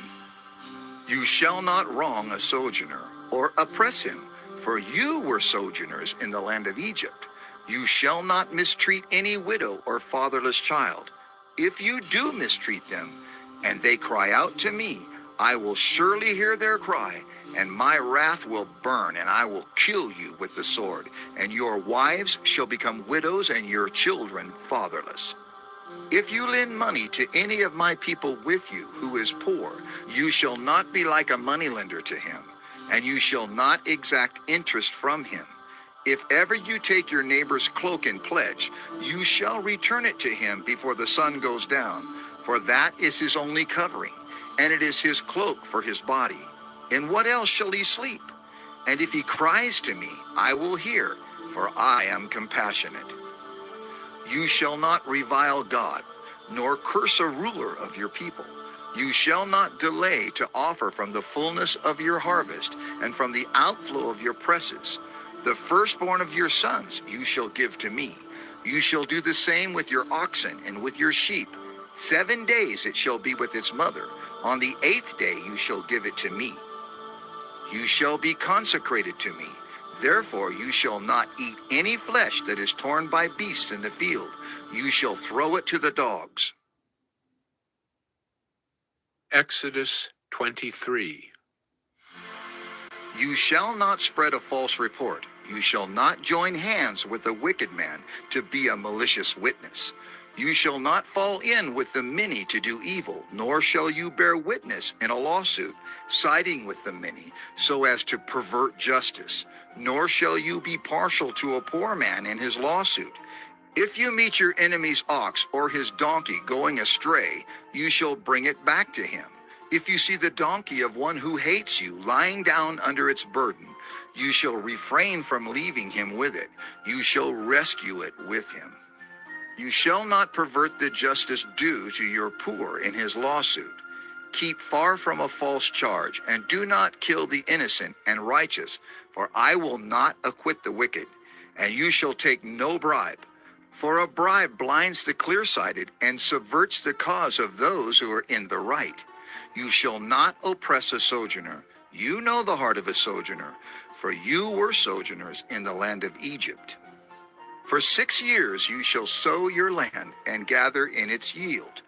But the 7th year you shall let it rest and lie fallow, that the poor of your people may eat, and what they leave the beast of the field may eat. You shall do likewise with your vineyard and with your olive orchard. 6 days you shall do your work, but on the 7th day you shall rest, that your ox and your donkey may have rest, and the son of your servant woman and the alien may be refreshed. Pay attention to all that I have said to you, and make no mention of the names of other gods, nor let it be heard on your lips. 3 times in the year you shall keep a feast to me. You shall keep the feast of unleavened bread. As I commanded you, you shall eat unleavened bread for 7 days at the appointed time in the month of Abib. For in it you came out of Egypt. None shall appear before me empty-handed. You shall keep the feast of harvest, of the first fruits of your labor, of what you sow in the field. You shall keep the feast of ingathering at the end of the year, when you gather in from the field the fruit of your labor. 3 times in the year shall all your males appear before the Lord God. You shall not offer the blood of my sacrifice with anything leavened, or let the fat of my feast remain until the morning. The best of the first fruits of your ground you shall bring into the house of the Lord your God. You shall not boil a young goat in its mother's milk. Behold, I send an angel before you to guard you on the way and to bring you to the place that I have prepared. Pay careful attention to him and obey his voice. Do not rebel against him, for he will not pardon your transgression, for my name is in him. But if you carefully obey his voice and do all that I say, then I will be an enemy to your enemies and an adversary to your adversaries. When my angel goes before you and brings you to the Amorites, and the Hittites, and the Perizzites, and the Canaanites, the Hivites, and the Jebusites, and I blot them out, you shall not bow down to their gods nor serve them, nor do as they do, but you shall utterly overthrow them and break their pillars in pieces. You shall serve the Lord your God, and he will bless your bread and your water. And I will take sickness away from among you. None shall miscarry or be barren in your land. I will fulfill the number of your days. I will send my terror before you and will throw into confusion all the people against whom you shall come. And I will make all your enemies turn their backs to you. And I will send hornets before you, which shall drive out the Hivites, the Canaanites, and the Hittites from before you. I will not drive them out from before you in 1 year, lest the land become desolate and the wild beasts multiply against you. Little by little I will drive them out from before you until you have increased and possessed the land. And I will set your border from the Red Sea to the Sea of the Philistines, and from the wilderness to the Euphrates. For I will give the inhabitants of the land into your hand, and you shall drive them out before you. You shall make no covenant with them and their gods. They shall not dwell in your land, lest they make you sin against me. For if you serve their gods, it will surely be a snare to you. Exodus 24. Then he said to Moses, Come up to the Lord, you and Aaron, Nadab and Abihu, and 70 of the elders of Israel, and worship from afar. Moses alone shall come near to the Lord, but the others shall not come near, and the people shall not come up with him. Moses came and told the people all the words of the Lord and all the rules. And all the people answered with one voice and said, All the words that the Lord has spoken, we will do. And Moses wrote down all the words of the Lord. He rose early in the morning and built an altar at the foot of the mountain, and 12 pillars according to the 12 tribes of Israel. And he sent young men of the people of Israel, who offered burnt offerings and sacrificed peace offerings of oxen to the Lord. And Moses took half of the blood and put it in basins, and half of the blood he threw against the altar. Then he took the book of the covenant and read it in the hearing of the people. And they said, All that the Lord has spoken we will do, and we will be obedient. And Moses took the blood and threw it on the people and said, Behold, the blood of the covenant that the Lord has made with you, in accordance with all these words. Then Moses and Aaron, Nadab and Abihu, and 70 of the elders of Israel went up, and they saw the God of Israel. There was under his feet, as it were, a pavement of sapphire stone, like the very heaven for clearness. And he did not lay his hand on the chief men of the people of Israel. They beheld God and ate and drank. The Lord said to Moses, Come up to me on the mountain, and wait there, that I may give you the tablets of stone, with the law and the commandment, which I have written for their instruction. So Moses rose with his assistant Joshua, and Moses went up into the mountain of God, and he said to the elders, Wait here for us until we return to you. And behold, Aaron and Hur are with you. Whoever has a dispute, let him go to them. Then Moses went up on the mountain, and the cloud covered the mountain. The glory of the Lord dwelt on Mount Sinai, and the cloud covered it 6 days. And on the 7th day he called to Moses out of the midst of the cloud. Now the appearance of the glory of the Lord was like a devouring fire on the top of the mountain in the sight of the people of Israel. Moses entered the cloud and went up on the mountain. And Moses was on the mountain 40 days and 40 nights. Exodus 25. The Lord said to Moses, Speak to the people of Israel that they take for me a contribution.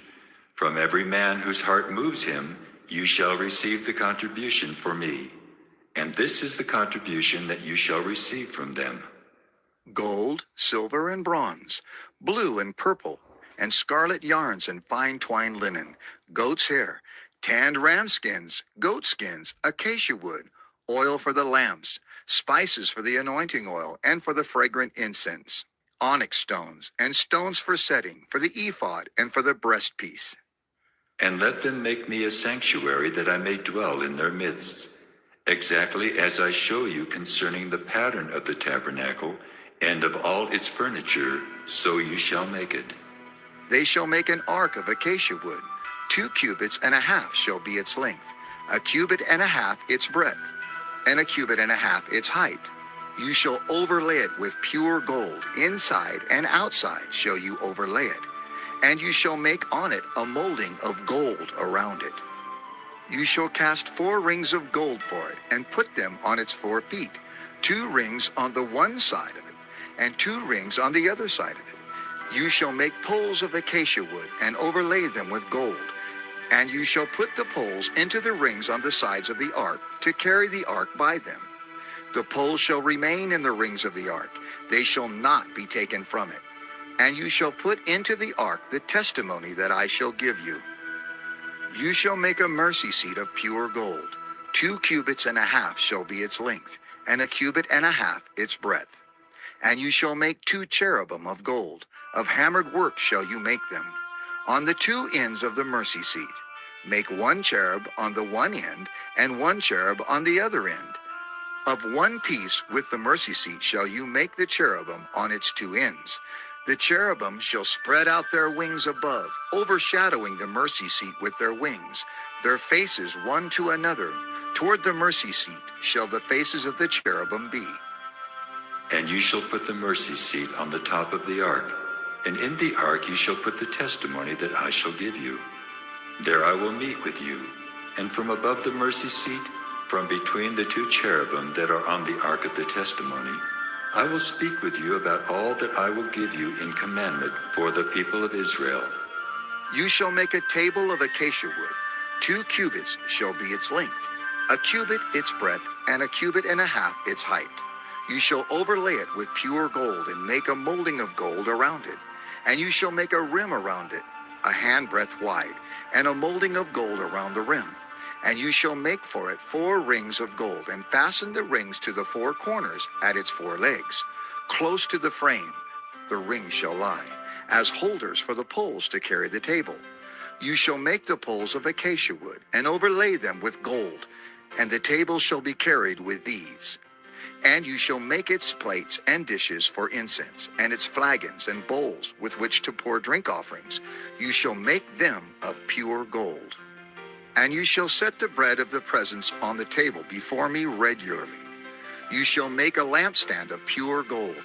The lampstand shall be made of hammered work. Its base, its stem, its cups, its calyxes, and its flowers shall be of one piece with it. And there shall be 6 branches going out of its sides, 3 branches of the lampstand out of one side of it, and 3 branches of the lampstand out of the other side of it. 3 cups made like almond blossoms, each with calyx and flower on one branch, and 3 cups made like almond blossoms, each with calyx and flower on the other branch. So for the 6 branches going out of the lampstand, and on the lampstand itself there shall be 4 cups made like almond blossoms, with their calyxes and flowers. And a calyx of one piece with it under each pair of the 6 branches going out from the lampstand. Their calyxes and their branches shall be of one piece with it, the whole of it a single piece of hammered work of pure gold. You shall make 7 lamps for it, and the lamps shall be set up so as to give light on the space in front of it. Its tongs and their trays shall be of pure gold. It shall be made with all these utensils out of a talent of pure gold. And see that you make them after the pattern for them, which is being shown you on the mountain. Exodus 26. Moreover, you shall make the tabernacle with 10 curtains of fine twined linen, and blue and purple and scarlet yarns. You shall make them with cherubim skillfully worked into them. The length of each curtain shall be 28 cubits, and the breadth of each curtain 4 cubits. All the curtains shall be the same size. 5 curtains shall be coupled to one another, and the other 5 curtains shall be coupled to one another. And you shall make loops of blue on the edge of the outermost curtain in the first set. Likewise, you shall make loops on the edge of the outermost curtain in the second set. 50 loops you shall make on the one curtain, and 50 loops you shall make on the edge of the curtain that is in the second set. The loops shall be opposite one another, and you shall make 50 clasps of gold, and couple the curtains one to the other with the clasps, so that the tabernacle may be a single whole. You shall also make curtains of goat's hair for a tent over the tabernacle. 11 curtains shall you make. The length of each curtain shall be 30 cubits, and the breadth of each curtain 4 cubits. The 11 curtains shall be the same size. You shall couple 5 curtains by themselves, and 6 curtains by themselves. And the 6th curtain you shall double over at the front of the tent. You shall make 50 loops on the edge of the curtain that is outermost in one set, and 50 loops on the edge of the curtain that is outermost in the second set. You shall make 50 clasps of bronze, and put the clasp into the loops, and couple the tent together, that it may be a single whole. And the part that remains of the curtains of the tent, the half curtain that remains, shall hang over the back of the tabernacle. And the extra that remains in the length of the curtains, the cubit on the one side and the cubit on the other side, shall hang over the sides of the tabernacle, on this side and that side, to cover it. And you shall make for the tent a covering of tan ram skins, and a covering of goat skins on top. You shall make upright frames for the tabernacle of acacia wood. 10 cubits shall be the length of a frame, and a cubit and a half the breadth of each frame. There shall be 2 tenons in each frame for fitting together. So shall you do for all the frames of the tabernacle. You shall make the frames for the tabernacle, 20 frames for the south side, and 40 bases of silver you shall make under the 20 frames, 2 bases under one frame for its 2 tenons, and 2 bases under the next frame for its 2 tenons. And for the second side of the tabernacle, on the north side, 20 frames, and there 40 bases of silver, 2 bases under one frame, and 2 bases under the next frame. And for the rear of the tabernacle westward, you shall make 6 frames, and you shall make 2 frames for corners of the tabernacle in the rear. They shall be separate beneath, but joined at the top, at the first ring. Thus shall it be with both of them. They shall form the 2 corners. And there shall be 8 frames with their bases of silver, 16 bases, 2 bases under one frame, and 2 bases under another frame. You shall make bars of acacia wood, 5 for the frames of the one side of the tabernacle, and 5 bars for the frames of the other side of the tabernacle, and 5 bars for the frames of the side of the tabernacle at the rear westward. The middle bar, halfway up the frames, shall run from end to end. You shall overlay the frames with gold, and shall make their rings of gold, for holders for the bars, and you shall overlay the bars with gold. Then you shall erect the tabernacle according to the plan for it that you were shown on the mountain. And you shall make a veil of blue and purple and scarlet yarns, and fine twined linen. It shall be made with cherubim, skillfully worked into it. And you shall hang it on 4 pillars of acacia, overlaid with gold, with hooks of gold, on 4 bases of silver. And you shall hang the veil from the clasps, and bring the ark of the testimony in there within the veil. And the veil shall separate for you the holy place from the most holy. You shall put the mercy seat on the ark of the testimony in the most holy place. And you shall set the table outside the veil, and the lampstand on the south side of the tabernacle opposite the table. And you shall put the table on the north side. You shall make a screen for the entrance of the tent, of blue and purple and scarlet yarns and fine twined linen, embroidered with needlework. And you shall make for the screen 5 pillars of acacia, and overlay them with gold. Their hooks shall be of gold, and you shall cast 5 bases of bronze for them. Exodus 27. You shall make the altar of acacia wood, 5 cubits long and 5 cubits broad. The altar shall be square, and its height shall be 3 cubits. And you shall make horns for it on its 4 corners. Its horns shall be of one piece with it, and you shall overlay it with bronze. You shall make pots for it to receive its ashes, and shovels and basins, and forks and fire pans. You shall make all its utensils of bronze. You shall also make for it a grating, a network of bronze, and on the net you shall make 4 bronze rings at its 4 corners. And you shall set it under the ledge of the altar, so that the net extends halfway down the altar. And you shall make poles for the altar, poles of acacia wood, and overlay them with bronze. And the poles shall be put through the rings, so that the poles are on the 2 sides of the altar when it is carried. You shall make it hollow with boards, as it has been shown you on the mountain, so shall it be made. You shall make the court of the tabernacle. On the south side the court shall have hangings of fine twined linen, 100 cubits long for one side. Its 20 pillars and their 20 bases shall be of bronze, but the hooks of the pillars and their fillets shall be of silver. And likewise for its length on the north side there shall be hangings, 100 cubits long, its pillars 20, and their bases 20 of bronze. But the hooks of the pillars and their fillets shall be of silver.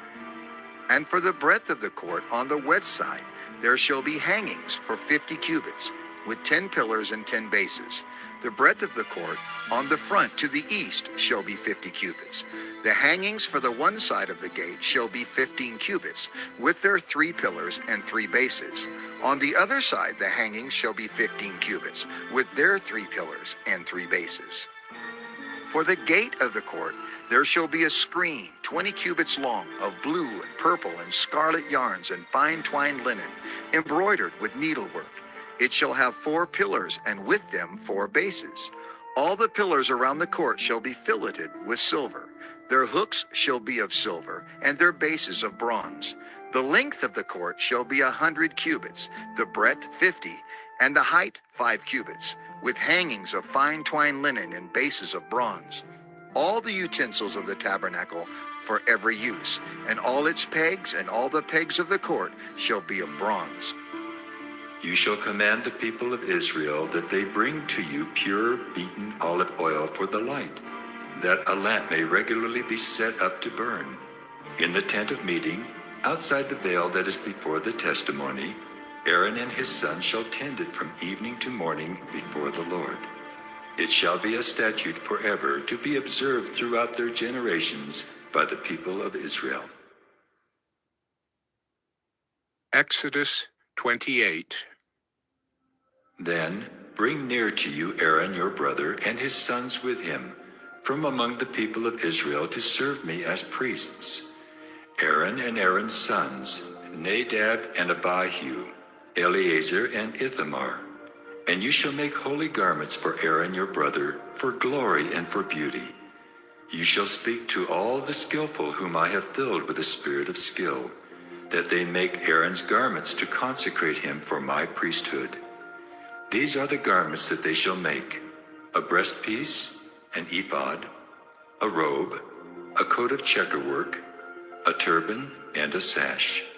They shall make holy garments for Aaron your brother and his sons to serve me as priests. They shall receive gold, blue, and purple, and scarlet yarns, and fine twined linen. And they shall make the ephod of gold, of blue and purple, and scarlet yarns, and of fine twined linen, skillfully worked. It shall have 2 shoulder pieces attached to its 2 edges, so that it may be joined together. And the skillfully woven band on it shall be made like it, and be of one piece with it, of gold, blue, and purple, and scarlet yarns, and fine twined linen. You shall take 2 onyx stones, and engrave on them the names of the sons of Israel, 6 of their names on the one stone, and the names of the remaining 6 on the other stone, in the order of their birth. As a jeweler engraves signets, so shall you engrave the 2 stones with the names of the sons of Israel. You shall enclose them in settings of gold filigree, and you shall set the 2 stones on the shoulder pieces of the ephod as stones of remembrance for the sons of Israel. And Aaron shall bear their names before the Lord on his 2 shoulders for remembrance. You shall make settings of gold filigree and 2 chains of pure gold, twisted like cords, and you shall attach the corded chains to the settings. You shall make a breastpiece of judgment in skilled work. In the style of the ephod you shall make it. Of gold, blue, and purple, and scarlet yarns, and fine twined linen shall you make it. It shall be square and doubled, a span its length, and a span its breadth. You shall set in it 4 rows of stones. A row of sardius, topaz, and carbuncle shall be the first row, and the second row an emerald, a sapphire, and a diamond, and the third row a jacinth, an agate, and an amethyst, and the 4th row a beryl, an onyx, and a jasper. They shall be set in gold filigree. There shall be 12 stones with their names according to the names of the sons of Israel. They shall be like signets, each engraved with its name for the 12 tribes. You shall make for the breastpiece twisted chains like cords of pure gold. And you shall make for the breastpiece 2 rings of gold, and put the 2 rings on the 2 edges of the breastpiece. And you shall put the 2 cords of gold in the 2 rings at the edges of the breastpiece. The 2 ends of the 2 cords you shall attach to the 2 settings of filigree, and so attach it in front to the shoulder pieces of the ephod. You shall make 2 rings of gold, and put them at the 2 ends of the breastpiece, on its inside edge, next to the ephod. And you shall make 2 rings of gold, and attach them in front to the lower part of the 2 shoulder pieces of the ephod, at its seam above the skillfully woven band of the ephod. And they shall bind the breastpiece by its rings to the rings of the ephod, with a lace of blue, so that it may lie on the skillfully woven band of the ephod, so that the breastpiece shall not come loose from the ephod. So Aaron shall bear the names of the sons of Israel in the breastpiece of judgment on his heart, when he goes into the holy place, to bring them to regular remembrance before the Lord. And in the breastpiece of judgment you shall put the Urim and the Thummim, and they shall be on Aaron's heart when he goes in before the Lord. Thus Aaron shall bear the judgment of the people of Israel on his heart before the Lord regularly. You shall make the robe of the ephod all of blue. It shall have an opening for the head in the middle of it, with a woven binding around the opening, like the opening in a garment, so that it may not tear. On its hem you shall make pomegranates of blue and purple and scarlet yarns around its hem, with bells of gold between them. A golden bell and a pomegranate, a golden bell and a pomegranate around the hem of the robe, And it shall be on Aaron when he ministers, and its sound shall be heard when he goes into the holy place before the Lord, and when he comes out, so that he does not die. You shall make a plate of pure gold and engrave on it, like the engraving of a signet, holy to the Lord. And you shall fasten it on the turban by a cord of blue. It shall be on the front of the turban. It shall be on Aaron's forehead, and Aaron shall bear any guilt from the holy things that the people of Israel consecrate as their holy gifts. It shall regularly be on his forehead, that they may be accepted before the Lord. You shall weave the coat in checkerwork of fine linen, and you shall make a turban of fine linen, and you shall make a sash embroidered with needlework. For Aaron's sons you shall make coats and sashes and caps. You shall make them for glory and beauty. And you shall put them on Aaron your brother, and on his sons with him, and shall anoint them, and ordain them, and consecrate them, that they may serve me as priests. You shall make for them linen undergarments to cover their naked flesh. They shall reach from the hips to the thighs, and they shall be on Aaron and on his sons when they go into the tent of meeting, or when they come near the altar to minister in the holy place, lest they bear guilt and die. This shall be a statute forever for him and for his offspring after him. Exodus 29. Now this is what you shall do to them to consecrate them, that they may serve me as priests. Take 1 bull of the herd and 2 rams without blemish, and unleavened bread, unleavened cakes mixed with oil, and unleavened wafers smeared with oil. You shall make them of fine wheat flour. You shall put them in 1 basket, and bring them in the basket, and bring the bull and the 2 rams. You shall bring Aaron and his sons to the entrance of the tent of meeting, and wash them with water. Then you shall take the garments, and put on Aaron the coat, and the robe of the ephod, and the ephod and the breastpiece, and gird him with a skillfully woven band of the ephod. And you shall set the turban on his head, and put the holy crown on the turban. You shall take the anointing oil, and pour it on his head, and anoint him. Then you shall bring his sons, and put coats on them. And you shall gird Aaron and his sons with sashes, and bind caps on them. And the priesthood shall be theirs by a statute forever. Thus you shall ordain Aaron and his sons. Then you shall bring the bull before the tent of meeting. Aaron and his sons shall lay their hands on the head of the bull. Then you shall kill the bull before the Lord at the entrance of the tent of meeting, and shall take part of the blood of the bull and put it on the horns of the altar with your finger. And the rest of the blood you shall pour out at the base of the altar. And you shall take all the fat that covers the entrails, and the long lobe of the liver, and the 2 kidneys with the fat that is on them, and burn them on the altar. But the flesh of the bull, and its skin, and its dung, you shall burn with fire outside the camp. It is a sin offering. Then you shall take 1 of the rams, and Aaron and his sons shall lay their hands on the head of the ram. And you shall kill the ram, and shall take its blood, and throw it against the sides of the altar. Then you shall cut the ram into pieces, and wash its entrails and its legs, and put them with its pieces and its head, and burn the whole ram on the altar. It is a burnt offering to the Lord. It is a pleasing aroma, a food offering to the Lord. You shall take the other ram, and Aaron and his sons shall lay their hands on the head of the ram. And you shall kill the ram, and take part of its blood, and put it on the tip of the right ear of Aaron, and on the tips of the right ears of his sons, and on the thumbs of their right hands, and on the great toes of their right feet, and throw the rest of the blood against the sides of the altar. Then you shall take part of the blood that is on the altar, and of the anointing oil, and sprinkle it on Aaron and his garments, and on his sons and his sons' garments with him. He and his garments shall be holy, and his sons and his sons' garments with him.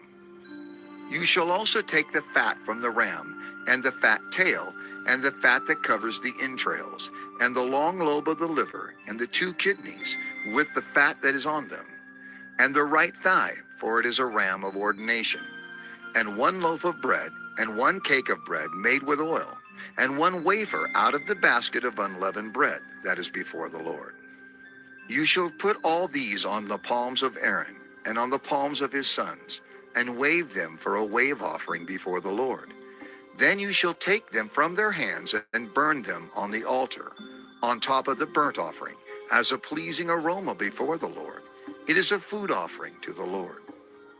You shall take the breast of the ram of Aaron's ordination, and wave it for a wave offering before the Lord, and it shall be your portion.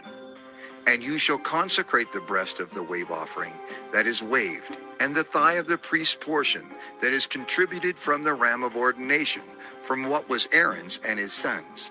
It shall be for Aaron and his sons as a perpetual due from the people of Israel, for it is a contribution.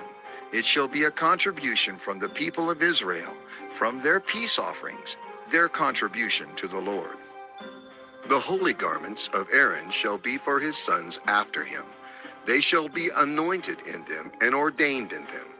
The son who succeeds him as priest, who comes into the tent of meeting to minister in the holy place, shall wear them 7 days. You shall take the ram of ordination and boil its flesh in a holy place. And Aaron and his sons shall eat the flesh of the ram and the bread that is in the basket in the entrance of the tent of meeting.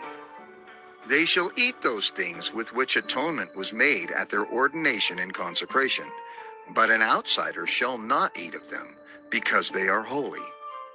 And if any of the flesh for the ordination or of the bread remain until the morning, then you shall burn the remainder with fire. It shall not be eaten, because it is holy. Thus you shall do to Aaron and to his sons, according to all that I have commanded you. Through 7 days shall you ordain them, and every day you shall offer a bull as a sin offering for atonement. Also you shall purify the altar when you make atonement for it, and shall anoint it to consecrate it. 7 days you shall make atonement for the altar and consecrate it, and the altar shall be most holy. Whatever touches the altar shall become holy. Now this is what you shall offer on the altar: 2 lambs, a year old, day by day, regularly. 1 lamb you shall offer in the morning, and the other lamb you shall offer at twilight. And with the first lamb, a 10th seah of fine flour mingled with 1/4 of a hin of beaten oil, and 1/4 of a hin of wine for a drink offering. The other lamb you shall offer at twilight, and shall offer with it a grain offering and its drink offering, as in the morning, for a pleasing aroma, a food offering to the Lord. It shall be a regular burnt offering throughout your generations, at the entrance of the tent of meeting before the Lord, where I will meet with you to speak to you there. There I will meet with the people of Israel, and it shall be sanctified by my glory. I will consecrate the tent of meeting and the altar. Aaron also and his sons I will consecrate to serve me as priests. I will dwell among the people of Israel, and will be their God. And they shall know that I am the Lord their God, who brought them out of the land of Egypt, that I might dwell among them. I am the Lord their God. Exodus 30. You shall make an altar on which to burn incense. You shall make it of acacia wood. A cubit shall be its length, and a cubit its breadth. It shall be square, and 2 cubits shall be its height. Its horns shall be of 1 piece with it.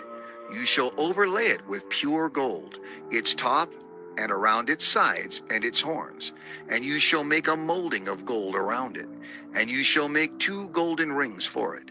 Under its molding, on 2 opposite sides of it, you shall make them, and they shall be holders for poles with which to carry it. You shall make the poles of acacia wood, and overlay them with gold. And you shall put it in front of the veil that is above the ark of the testimony, in front of the mercy seat that is above the testimony, where I will meet with you. And Aaron shall burn fragrant incense on it. Every morning when he dresses the lamps, he shall burn it. And when Aaron sets up the lamps at twilight, he shall burn it. A regular incense offering before the Lord throughout your generations. You shall not offer unauthorized incense on it, or a burnt offering, or a grain offering, and you shall not pour a drink offering on it. Aaron shall make atonement on its horns once a year. With the blood of the sin offering of atonement, he shall make atonement for it once in the year throughout your generations. It is most holy to the Lord. The Lord said to Moses, When you take the census of the people of Israel, then each shall give a ransom for his life to the Lord when you number them, that there be no plague among them when you number them. Each one who is numbered in the census shall give this, half a shekel, according to the shekel of the sanctuary. The shekel is 20 gerahs, half a shekel as an offering to the Lord. Everyone who is numbered in the census, from 20 years old and upward, shall give the Lord's offering. The rich shall not give more, and the poor shall not give less than the half shekel. When you give the Lord's offering to make atonement for your lives, you shall take the atonement money from the people of Israel, and shall give it for the service of the tent of meeting, that it may bring the people of Israel to remembrance before the Lord, so as to make atonement for your lives. The Lord said to Moses, You shall also make a basin of bronze, with its stand of bronze, for washing. You shall put it between the tent of meeting and the altar, and you shall put water in it, with which Aaron and his sons shall wash their hands and their feet. When they go into the tent of meeting, or when they come near the altar to minister, to burn a food offering to the Lord, they shall wash with water so that they may not die. They shall wash their hands and their feet so that they may not die. It shall be a statute forever to them, even to him and to his offspring throughout their generations. The Lord said to Moses, Take the finest spices of liquid myrrh 500 shekels, and of sweet-smelling cinnamon half as much, that is 250, and 250 of aromatic cane, and 500 of cassia, according to the shekel of the sanctuary, and a hin of olive oil. And you shall make of these a sacred anointing oil, blended as by the perfumer. It shall be a holy anointing oil. With it you shall anoint the tent of meeting and the ark of the testimony, and the table and all its utensils, and the lampstand and its utensils, and the altar of incense, and the altar of burnt offering with all its utensils, and the basin and its stand. You shall consecrate them that they may be most holy. Whatever touches them will become holy. You shall anoint Aaron and his sons and consecrate them, that they may serve me as priests. And you shall say to the people of Israel, This shall be my holy anointing oil throughout your generations. It shall not be poured on the body of an ordinary person, and you shall make no other like it in composition.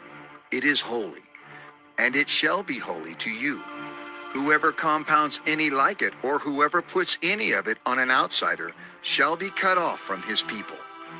The Lord said to Moses, Take sweet spices, stacte and onycha and galbanum, sweet spices with pure frankincense. Of each shall there be an equal part. And make an incense blended as by the perfumer, seasoned with salt, pure and holy. You shall beat some of it very small, and put part of it before the testimony in the tent of meeting, where I shall meet with you. It shall be most holy for you. And the incense that you shall make according to its composition, you shall not make for yourselves. It shall be for you holy to the Lord. Whoever makes any like it to use as perfume shall be cut off from his people. Exodus 31.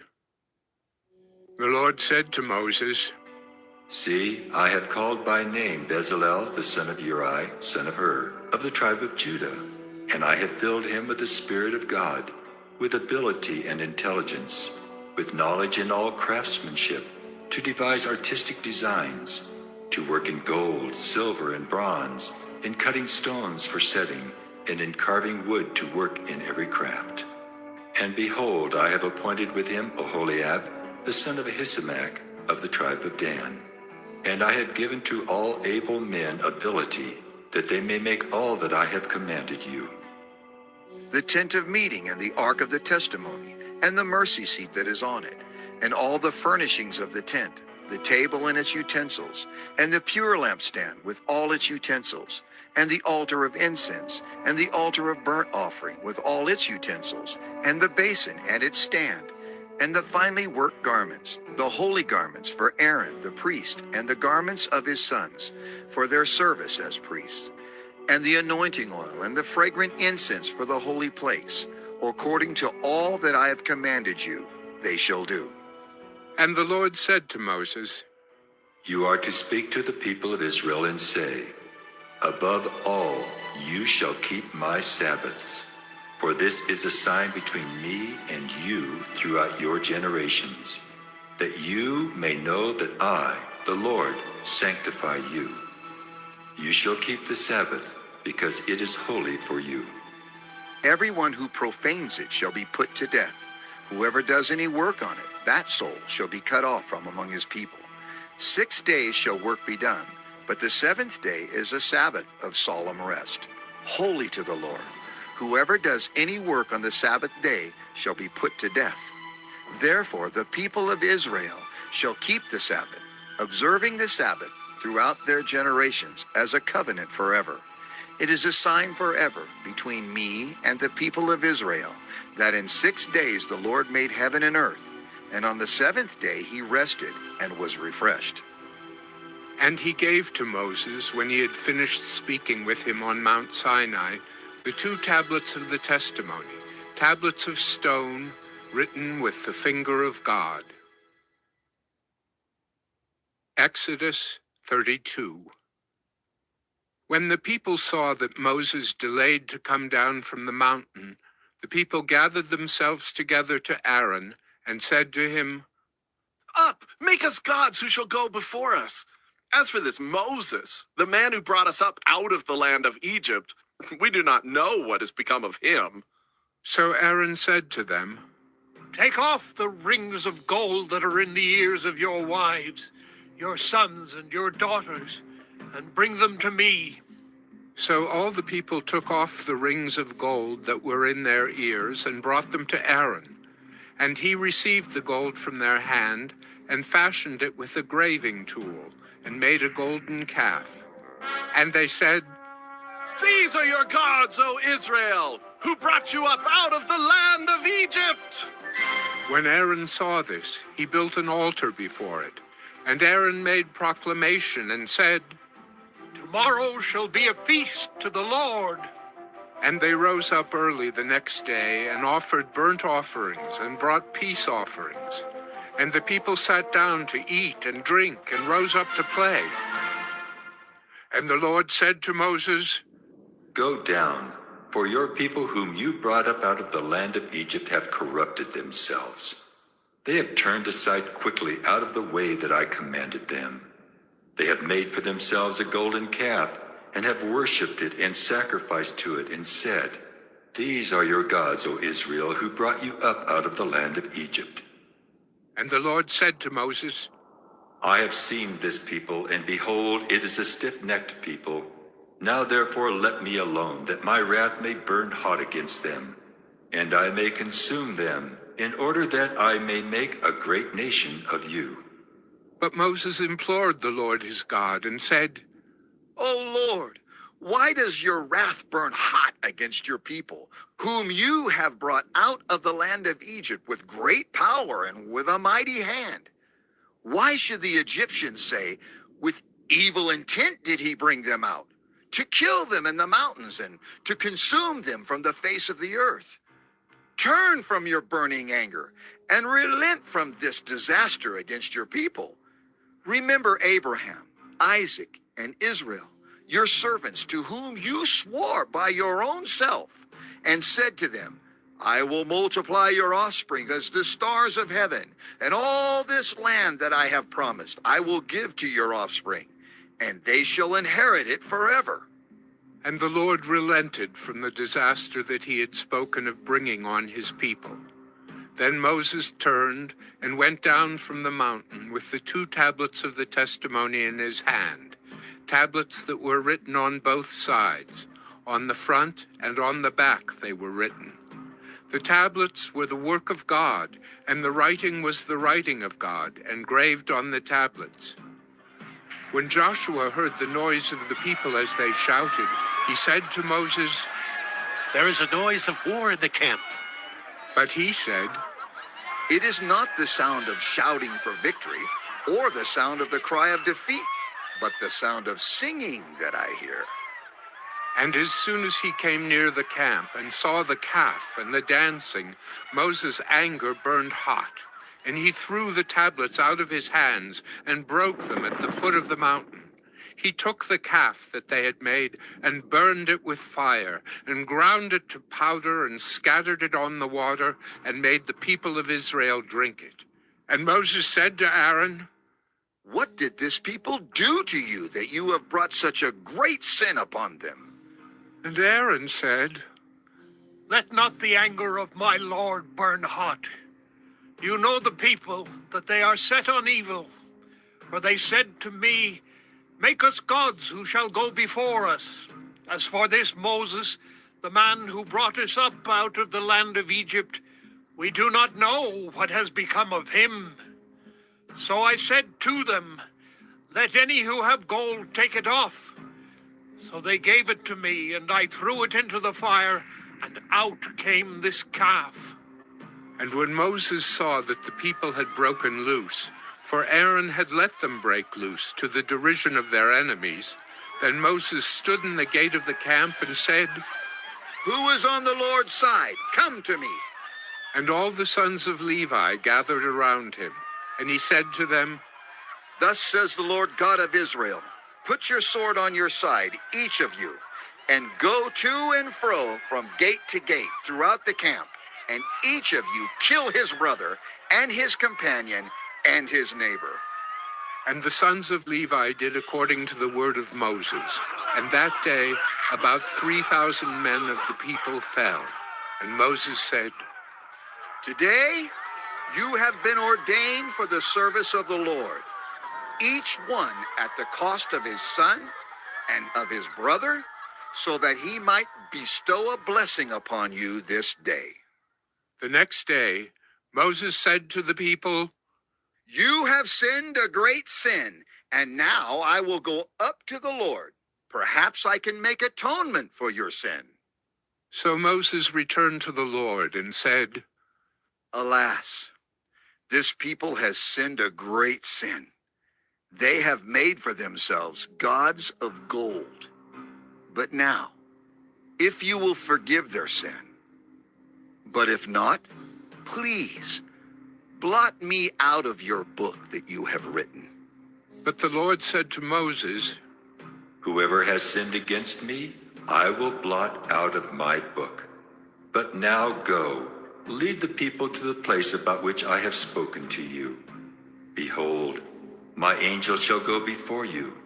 Nevertheless, in the day when I visit, I will visit their sin upon them." Then the Lord sent a plague on the people, because they made the calf, the one that Aaron made. Exodus 33.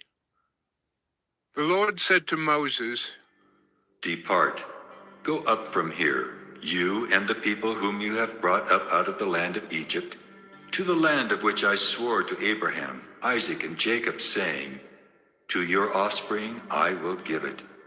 I will send an angel before you, and I will drive out the Canaanites, the Amorites, the Hittites, the Perizzites, the Hivites, and the Jebusites. Go up to a land flowing with milk and honey. But I will not go up among you, lest I consume you on the way, for you are a stiff-necked people." When the people heard this disastrous word, they mourned, and no one put on his ornaments, for the Lord had said to Moses, "Say to the people of Israel, you are a stiff-necked people. If for a single moment I should go up among you, I would consume you. So now take off your ornaments, that I may know what to do with you." Therefore the people of Israel stripped themselves of their ornaments from Mount Horeb onward. Now Moses used to take the tent and pitch it outside the camp, far off from the camp, and he called it the tent of meeting. And everyone who sought the Lord would go out to the tent of meeting, which was outside the camp. Whenever Moses went out to the tent, all the people would rise up, and each would stand at his tent door and watch Moses until he had gone into the tent. When Moses entered the tent, the pillar of cloud would descend and stand at the entrance of the tent, and the Lord would speak with Moses. And when all the people saw the pillar of cloud standing at the entrance of the tent, all the people would rise up and worship, each at his tent door.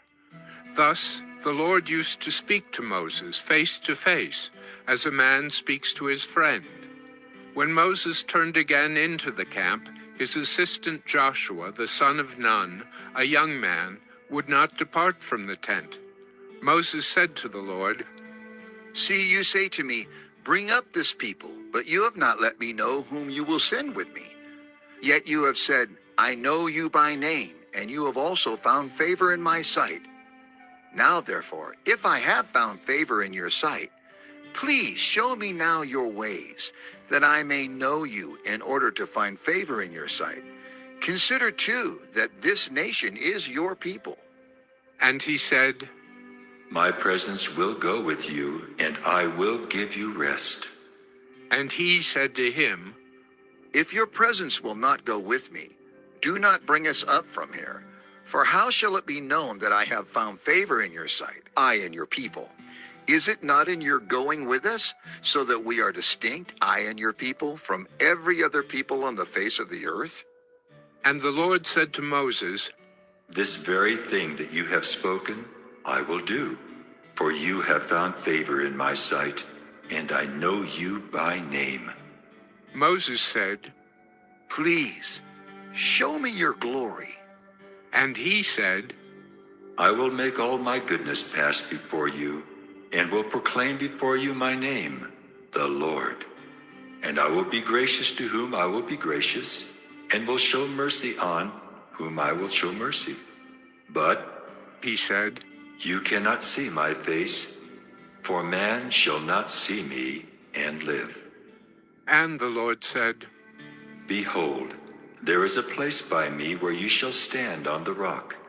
And while my glory passes by, I will put you in a cleft of the rock, and I will cover you with my hand until I have passed by.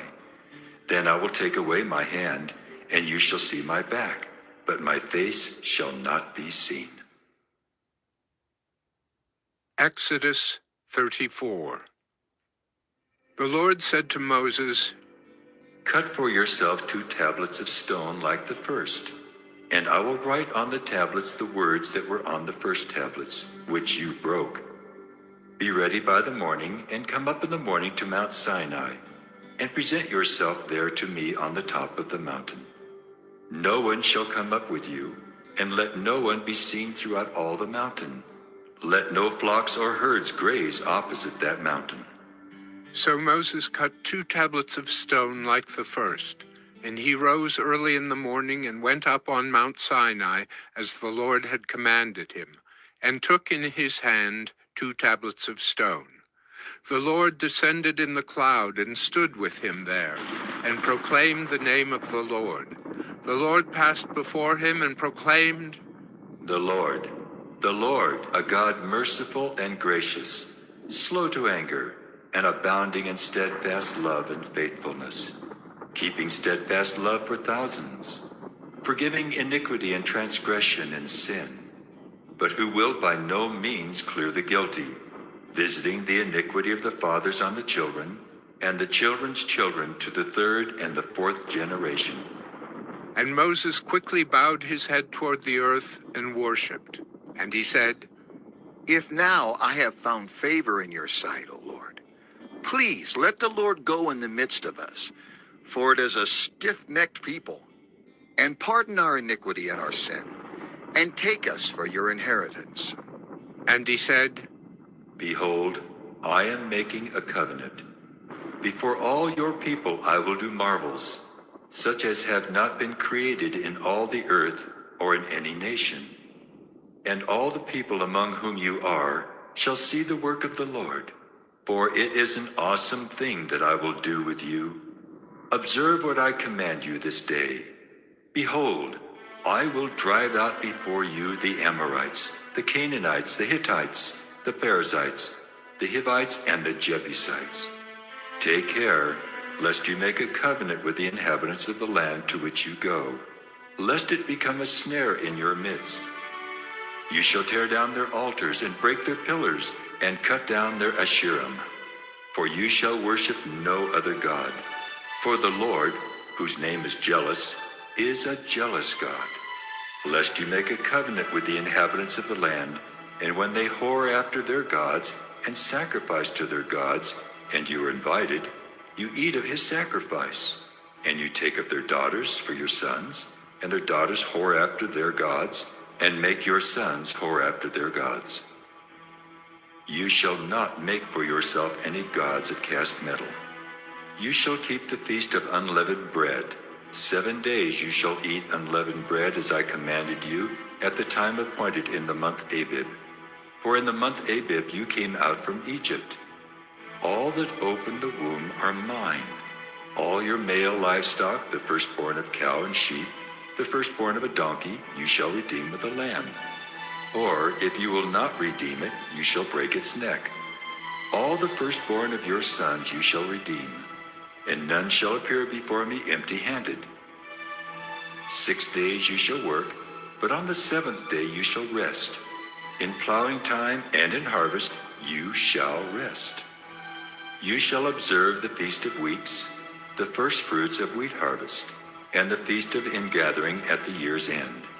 3 times in the year shall all your males appear before the Lord God, the God of Israel. For I will cast out nations before you, and enlarge your borders. No one shall covet your land when you go up to appear before the Lord your God 3 times in the year. You shall not offer the blood of my sacrifice with anything leavened, or let the sacrifice of the feast of the Passover remain until the morning. The best of the first fruits of your ground you shall bring to the house of the Lord your God. You shall not boil a young goat in its mother's milk. And the Lord said to Moses, Write these words, for in accordance with these words I have made a covenant with you and with Israel. So he was there with the Lord 40 days and 40 nights. He neither ate bread nor drank water. And he wrote on the tablets the words of the covenant, the 10 Commandments. When Moses came down from Mount Sinai with the 2 tablets of the testimony in his hand as he came down from the mountain, Moses did not know that the skin of his face shone because he had been talking with God. Aaron and all the people of Israel saw Moses, and behold, the skin of his face shone, and they were afraid to come near him. But Moses called to them, and Aaron and all the leaders of the congregation returned to him, and Moses talked with them. Afterward, all the people of Israel came near, and he commanded them all that the Lord had spoken with him in Mount Sinai. And when Moses had finished speaking with them, he put a veil over his face. Whenever Moses went in before the Lord to speak with him, he would remove the veil until he came out. And when he came out and told the people of Israel what he was commanded, the people of Israel would see the face of Moses, that the skin of Moses' face was shining. And Moses would put the veil over his face again until he went in to speak with him. Exodus 35. Moses assembled all the congregation of the people of Israel and said to them, These are the things that the Lord has commanded you to do. 6 days' work shall be done, but on the 7th day you shall have a Sabbath of solemn rest, holy to the Lord. Whoever does any work on it shall be put to death. You shall kindle no fire in all your dwelling places on the Sabbath day. Moses said to all the congregation of the people of Israel, This is the thing that the Lord has commanded.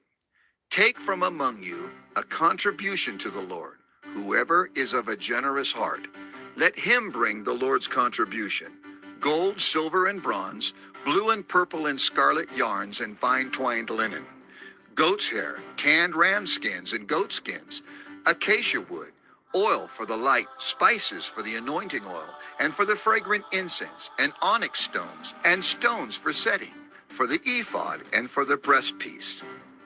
Let every skillful craftsman among you come and make all that the Lord has commanded: the tabernacle, its tent and its covering, its hooks and its frames, its bars, its pillars and its bases, the ark with its poles, the mercy seat and the veil of the screen, the table with its poles and all its utensils, and the bread of the presence.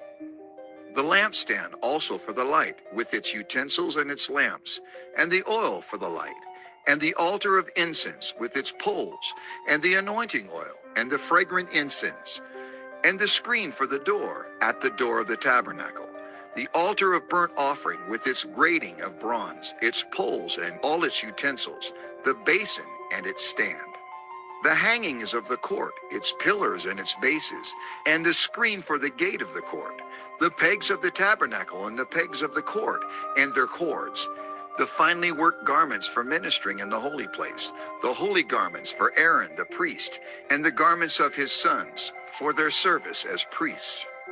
Then all the congregation of the people of Israel departed from the presence of Moses, and they came, everyone whose heart stirred him, and everyone whose spirit moved him, and brought the Lord's contribution to be used for the tent of meeting, and for all its service, and for the holy garments.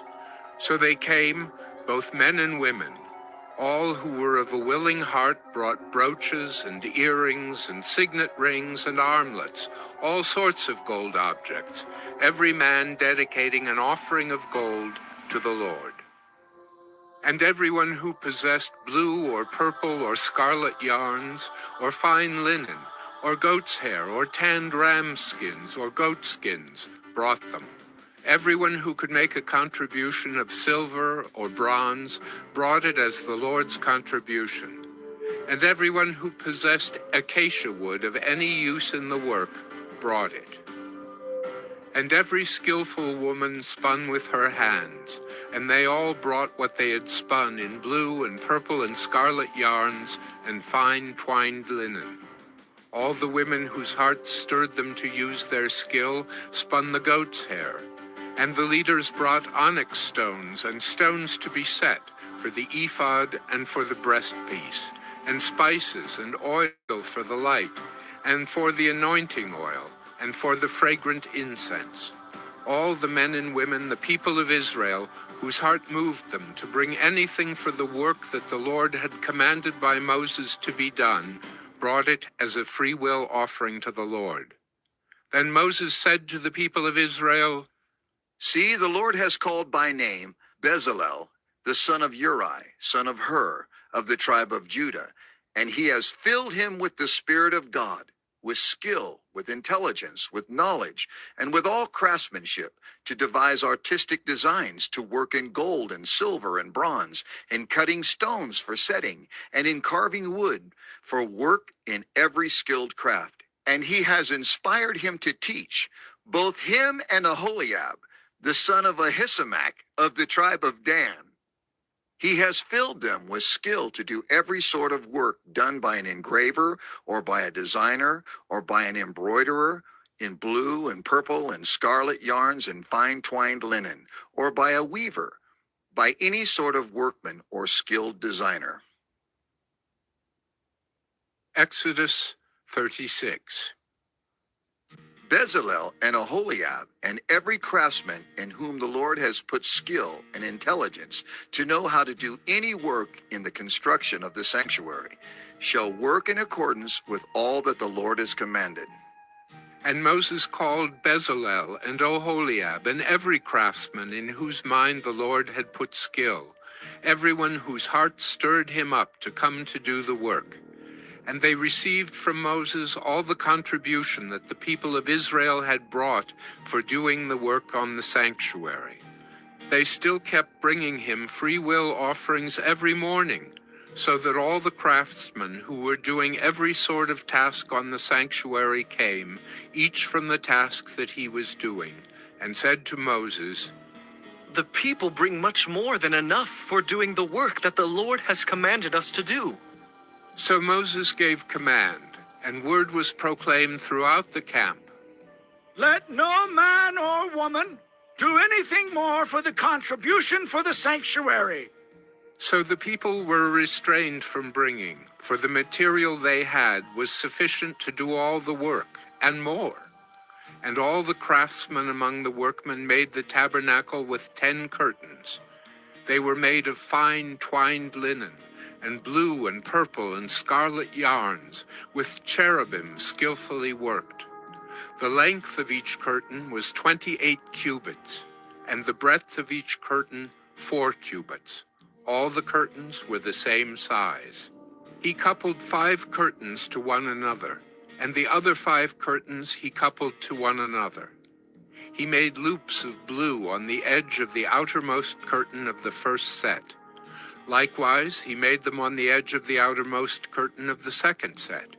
He made 50 loops on the one curtain, and he made 50 loops on the edge of the curtain that was in the second set. The loops were opposite one another. And he made 50 clasps of gold, and coupled the curtains one to the other with clasps. So the tabernacle was a single whole. He also made curtains of goat's hair for a tent over the tabernacle. He made 11 curtains. The length of each curtain was 30 cubits, and the breadth of each curtain 4 cubits. The 11 curtains were the same size. He coupled 5 curtains by themselves, and 6 curtains by themselves. And he made 50 loops on the edge of the outermost curtain of the one set, and 50 loops on the edge of the other connecting curtain. And he made 50 clasps of bronze to couple the tent together, that it might be a single whole. And he made for the tent a covering of tanned ram skins and goat skins. Then he made the upright frames for the tabernacle of acacia wood. 10 cubits was the length of a frame, and 1.5 cubits the breadth of each frame. Each frame had 2 tenons for fitting together. He did this for all the frames of the tabernacle. The frames for the tabernacle he made thus: 20 frames for the south side, and he made 40 bases of silver under the 20 frames, 2 bases under one frame for its 2 tenons, and 2 bases under the next frame for its 2 tenons. For the second side of the tabernacle, on the north side, he made 20 frames and their 40 bases of silver, 2 bases under one frame and 2 bases under the next frame. For the rear of the tabernacle westward, he made 6 frames. He made 2 frames for corners of the tabernacle in the rear. And they were separate beneath, but joined at the top, at the first ring. He made 2 of them this way for the 2 corners. There were 8 frames with their bases of silver, 16 bases under every frame, 2 bases. He made bars of acacia wood, 5 for the frames of the one side of the tabernacle, and 5 bars for the frames of the other side of the tabernacle, and 5 bars for the frames of the tabernacle at the rear westward. And he made the middle bar to run from end to end, halfway up the frames. And he overlaid the frames with gold, and made their rings of gold for holders for the bars, and overlaid the bars with gold. He made the veil of blue and purple and scarlet yarns and fine twined linen. With cherubim skillfully worked into it he made it. And for it he made 4 pillars of acacia, and overlaid them with gold. Their hooks were of gold, and he cast for them 4 bases of silver. He also made a screen for the entrance of the tent, of blue and purple and scarlet yarns and fine twined linen, embroidered with needlework, and its 5 pillars with their hooks. He overlaid their capitals, and their fillets were of gold, but their 5 bases were of bronze. Exodus 37. Bezalel made the ark of acacia wood. 2.5 cubits was its length, 1.5 cubits its breadth, and 1.5 cubits its height. And he overlaid it with pure gold, inside and outside, and made a molding of gold around it. And he cast for it 4 rings of gold for its 4 feet, 2 rings on its one side and 2 rings on its other side. And he made poles of acacia wood and overlaid them with gold, and put the poles into the rings on the sides of the ark to carry the ark. And he made a mercy seat of pure gold. 2 cubits and a half was its length, and 1.5 cubits its breadth. And he made 2 cherubim of gold. He made them of hammered work on the 2 ends of the mercy seat, 1 cherub on the one end, and 1 cherub on the other end. Of one piece with the mercy seat he made the cherubim on its 2 ends. The cherubim spread out their wings above, overshadowing the mercy seat with their wings, with their faces one to another. Toward the mercy seat were the faces of the cherubim. He also made the table of acacia wood. 2 cubits was its length, 1 cubit its breadth, and 1.5 cubits its height. And he overlaid it with pure gold, and made a molding of gold around it. And he made a rim around it, 1 handbreadth wide, and made a molding of gold around the rim. He cast for it 4 rings of gold, and fastened the rings to the 4 corners at its 4 legs. Close to the frame were the rings, as holders for the poles to carry the table. He made the poles of acacia wood to carry the table, and overlaid them with gold. And he made the vessels of pure gold that were to be on the table, its plates and dishes for incense, and its bowls and flagons with which to pour drink offerings. He also made the lampstand of pure gold. He made the lampstand of hammered work, its base, its stem, its cups, its calyxes, and its flowers were of one piece with it. And there were 6 branches going out of its sides, 3 branches of the lampstand out of one side of it, and 3 branches of the lampstand out of the other side of it. 3 cups made like almond blossoms, each with calyx and flower on one branch, and 3 cups made like almond blossoms, each with calyx and flower on the other branch. So for the 6 branches going out of the lampstand. And on the lampstand itself were 4 cups made like almond blossoms, with their calyxes and flowers, and a calyx of one piece with it under each pair of the 6 branches going out of it. Their calyxes and their branches were of one piece with it. The whole of it was a single piece of hammered work of pure gold. And he made it 7 lamps, and its tongs, and its trays of pure gold. He made it and all its utensils out of a talent of pure gold. He made the altar of incense of acacia wood. Its length was 1 cubit, and its breadth was 1 cubit. It was square, and 2 cubits was its height. Its horns were of one piece with it. He overlaid it with pure gold, its top and around its sides and its horns. And he made a molding of gold around it, and made 2 rings of gold on it under its molding, on 2 opposite sides of it, as holders for the poles with which to carry it. And he made the poles of acacia wood, and overlaid them with gold. He made the holy anointing oil also, and the pure fragrant incense, blended as by the perfumer. Exodus 38. He made the altar of burnt offering of acacia wood. 5 cubits was its length, and 5 cubits its breadth. It was square, and 3 cubits was its height. He made horns for it on its 4 corners. Its horns were of one piece with it, and he overlaid it with bronze. And he made all the utensils of the altar, the pots, the shovels, the basins, the forks, and the fire pans. He made all its utensils of bronze. And he made for the altar a grating, a network of bronze under its ledge, extending halfway down. He cast 4 rings on the 4 corners of the bronze grating as holders for the poles. He made the poles of acacia wood and overlaid them with bronze.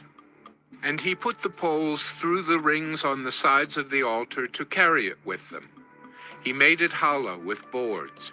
He made the basin of bronze and its stand of bronze from the mirrors of the ministering women who ministered in the entrance of the tent of meeting. And he made the court. For the south side, the hangings of the court were of fine twined linen, 100 cubits. Their 20 pillars and their 20 bases were of bronze, but the hooks of the pillars and their fillets were of silver. And for the north side there were hangings of 100 cubits. Their 20 pillars, their 20 bases were of bronze, but the hooks of the pillars and their fillets were of silver. And for the west side were hangings of 50 cubits, their 10 pillars and their 10 bases.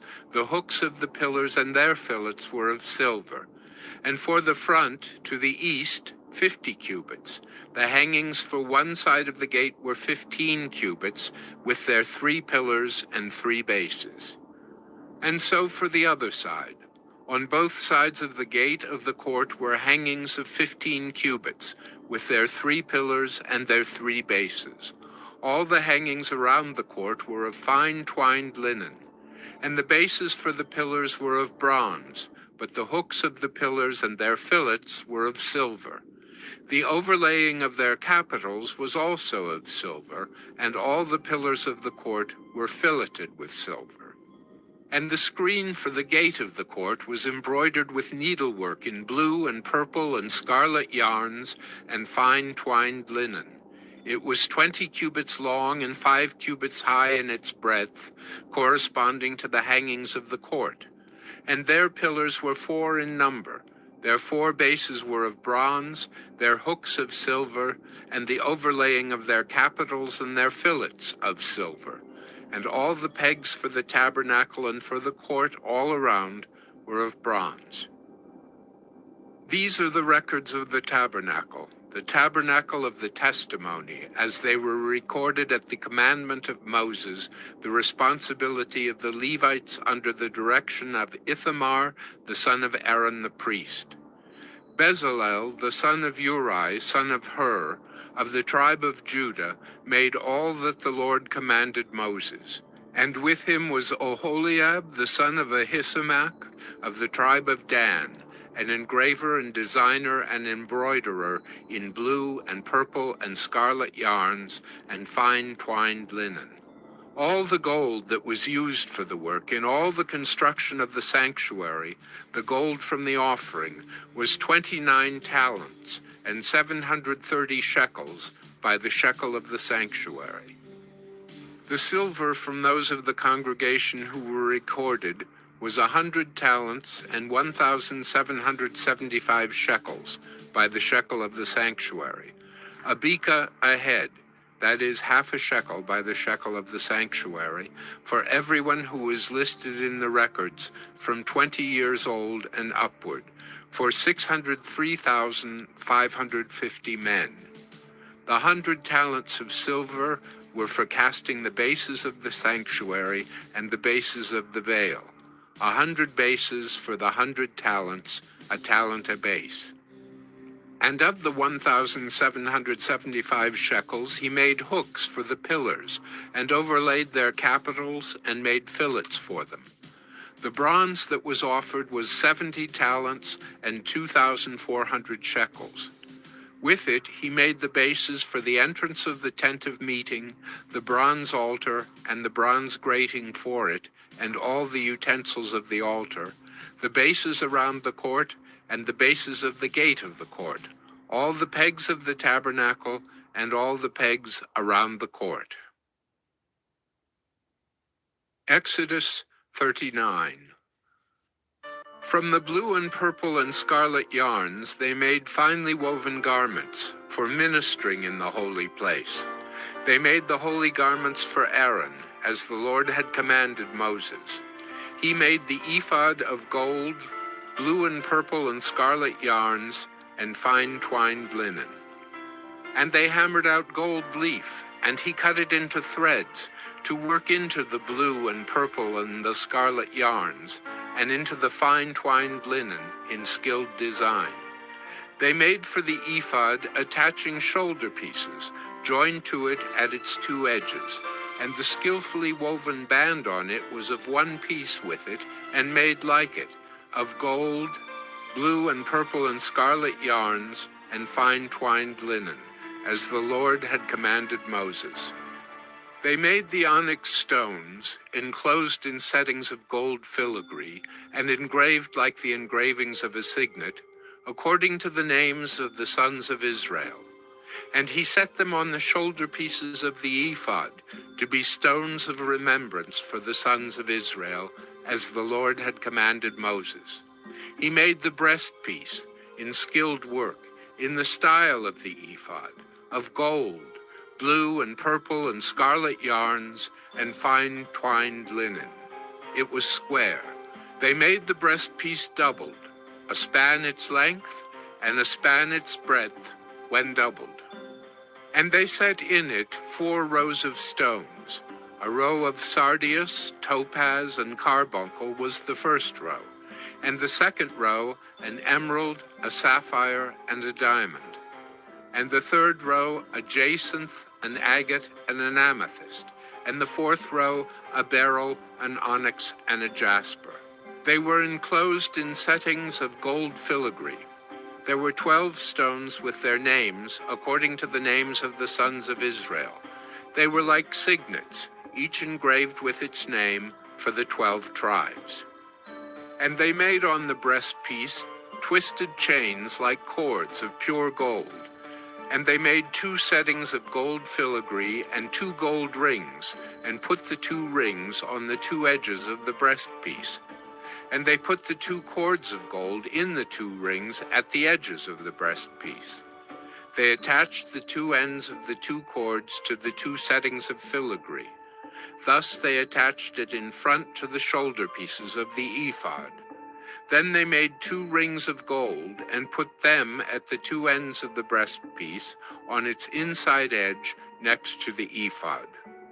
And they made 2 rings of gold, and attached them in front to the lower part of the 2 shoulder pieces of the ephod, at its seam, above the skillfully woven band of the ephod.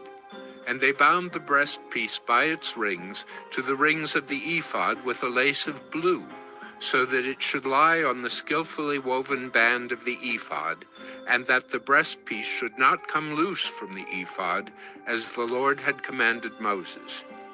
He also made the robe of the ephod woven all of blue, and the opening of the robe in it was like the opening in a garment, with a binding around the opening so that it might not tear.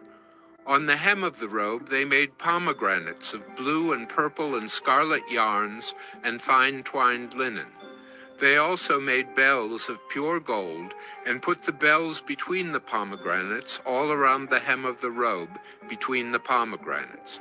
A bell and a pomegranate, a bell and a pomegranate around the hem of the robe for ministering, as the Lord had commanded Moses. They also made the coats, woven of fine linen, for Aaron and his sons, and the turban of fine linen, and the caps of fine linen, and the linen undergarments of fine twined linen, and the sash of fine twined linen, and of blue and purple and scarlet yarns, embroidered with needlework, as the Lord had commanded Moses. They made the plate of the holy crown of pure gold, and wrote on it an inscription like the engraving of a signet, Holy to the Lord. And they tied to it a cord of blue to fasten it on the turban above, as the Lord had commanded Moses. Thus, all the work of the tabernacle of the tent of meeting was finished, and the people of Israel did according to all that the Lord had commanded Moses. So they did. Then they brought the tabernacle to Moses, the tent and all its utensils, its hooks, its frames, its bars, its pillars, and its bases, the covering of tanned ram skins and goat skins, and the veil of the screen. The ark of the testimony with its poles and the mercy seat, the table with all its utensils, and the bread of the presence, the lampstand of pure gold, and its lamps with the lamp set, and all its utensils, and the oil for the light, the golden altar, the anointing oil, and the fragrant incense, and the screen for the entrance of the tent, the bronze altar and its grating of bronze, its poles and all its utensils, the basin and its stand, the hangings of the court, its pillars and its bases, and the screen for the gate of the court, its cords and its pegs, and all the utensils for the service of the tabernacle, for the tent of meeting. The finely worked garments for ministering in the holy place, the holy garments for Aaron the priest, and the garments of his sons for their service as priests. According to all that the Lord had commanded Moses, so the people of Israel had done all the work. And Moses saw all the work, and behold, they had done it. As the Lord had commanded, so had they done it. Then Moses blessed them. Exodus 40. The Lord spoke to Moses, saying, On the first day of the first month, you shall erect the tabernacle of the tent of meeting, and you shall put in it the ark of the testimony, and you shall screen the ark with the veil. And you shall bring in the table and arrange it, and you shall bring in the lampstand and set up its lamps. And you shall put the golden altar for incense before the ark of the testimony, and set up the screen for the door of the tabernacle. You shall set the altar of burnt offering before the door of the tabernacle of the tent of meeting, and place the basin between the tent of meeting and the altar, and put water in it. And you shall set up the court all around, and hang up the screen for the gate of the court. Then you shall take the anointing oil and anoint the tabernacle and all that is in it, and consecrate it in all its furniture, so that it may become holy. You shall also anoint the altar of burnt offering and all its utensils, and consecrate the altar, so that the altar may become most holy. You shall also anoint the basin and its stand, and consecrate it. Then you shall bring Aaron and his sons to the entrance of the tent of meeting, and shall wash them with water, and put on Aaron the holy garments. And you shall anoint him and consecrate him, that he may serve me as priest. You shall bring his sons also, and put coats on them, and anoint them as you anointed their father, that they may serve me as priests. And their anointing shall admit them to a perpetual priesthood throughout their generations. This Moses did, according to all that the Lord commanded him, so he did. In the first month in the second year, on the first day of the month, the tabernacle was erected. Moses erected the tabernacle. He laid its bases and set up its frames and put in its poles and raised up its pillars. And he spread the tent over the tabernacle and put the covering of the tent over it, as the Lord had commanded Moses. He took the testimony and put it into the ark, and put the poles on the ark, and set the mercy seat above on the ark. And he brought the ark into the tabernacle, and set up the veil of the screen, and screened the ark of the testimony, as the Lord had commanded Moses. He put the table in the tent of meeting on the north side of the tabernacle outside the veil, and arranged the bread on it before the Lord, as the Lord had commanded Moses. He put the lampstand in the tent of meeting, opposite the table on the south side of the tabernacle, and set up the lamps before the Lord, as the Lord had commanded Moses. He put the golden altar in the tent of meeting before the veil, and burned fragrant incense on it, as the Lord had commanded Moses.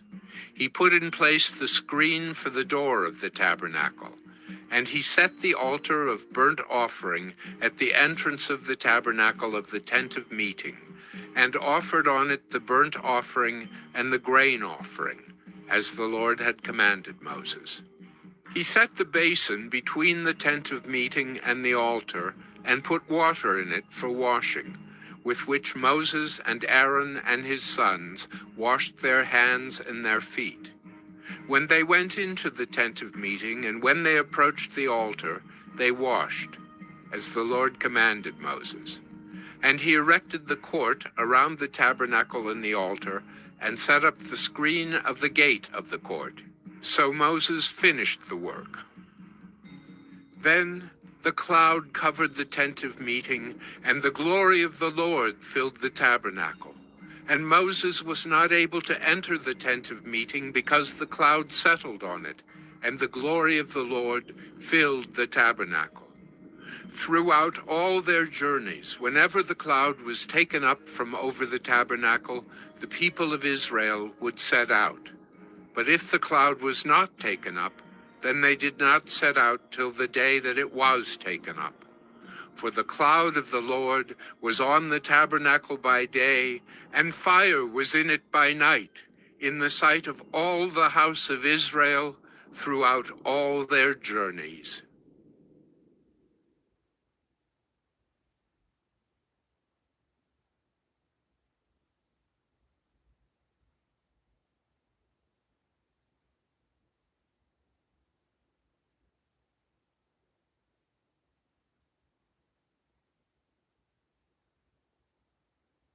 Leviticus 1. The Lord called Moses and spoke to him from the tent of meeting, saying, Speak to the people of Israel and say to them, When any one of you brings an offering to the Lord, you shall bring your offering of livestock from the herd or from the flock. If his offering is a burnt offering from the herd, he shall offer a male without blemish. He shall bring it to the entrance of the tent of meeting, that he may be accepted before the Lord. He shall lay his hand on the head of the burnt offering, and it shall be accepted for him to make atonement for him. Then he shall kill the bull before the Lord, and Aaron's sons, the priests, shall bring the blood and throw the blood against the sides of the altar that is at the entrance of the tent of meeting. Then he shall flay the burnt offering and cut it into pieces. And the sons of Aaron, the priest, shall put fire on the altar and arrange wood on the fire. And Aaron's sons, the priests, shall arrange the pieces, the head and the fat on the wood that is on the fire on the altar. But its entrails and its legs he shall wash with water. And the priest shall burn all of it on the altar, as a burnt offering, a food offering, with a pleasing aroma to the Lord.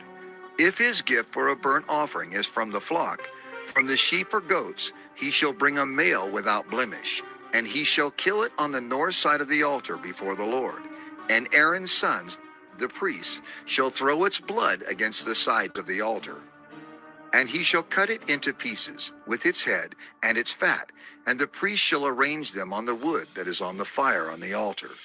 But the entrails and the legs he shall wash with water, and the priest shall offer all of it and burn it on the altar. It is a burnt offering, a food offering with a pleasing aroma to the Lord. If his offering to the Lord is a burnt offering of birds, then he shall bring his offering of turtle doves or pigeons, and the priest shall bring it to the altar and wring off its head and burn it on the altar. Its blood shall be drained out on the side of the altar. He shall remove its crop with its contents and cast it beside the altar on the east side, in the place for ashes. He shall tear it open by its wings, but shall not sever it completely. And the priest shall burn it on the altar, on the wood that is on the fire. It is a burnt offering, a food offering, with a pleasing aroma to the Lord. Leviticus 2. When anyone brings a grain offering as an offering to the Lord, his offering shall be of fine flour. He shall pour oil on it, and put frankincense on it, and bring it to Aaron's sons, the priests. And he shall take from it a handful of the fine flour and oil, with all of its frankincense, and the priest shall burn this as its memorial portion on the altar, a food offering, with a pleasing aroma to the Lord. But the rest of the grain offering shall be for Aaron and his sons. It is a most holy part of the Lord's food offerings. When you bring a grain offering baked in the oven as an offering, it shall be unleavened loaves of fine flour mixed with oil, or unleavened wafers smeared with oil. And if your offering is a grain offering baked on a griddle, it shall be of fine flour, unleavened, mixed with oil. You shall break it in pieces and pour oil on it. It is a grain offering. And if your offering is a grain offering cooked in a pan, it shall be made of fine flour with oil. And you shall bring the grain offering that is made of these things to the Lord. And when it is presented to the priest, he shall bring it to the altar. And the priest shall take from the grain offering its memorial portion, and burn this on the altar, a food offering with a pleasing aroma to the Lord. But the rest of the grain offering shall be for Aaron and his sons. It is a most holy part of the Lord's food offerings. No grain offering that you bring to the Lord shall be made with leaven, for you shall burn no leaven nor any honey as a food offering to the Lord. As an offering of firstfruits you may bring them to the Lord, but they shall not be offered on the altar for a pleasing aroma. You shall season all your grain offerings with salt.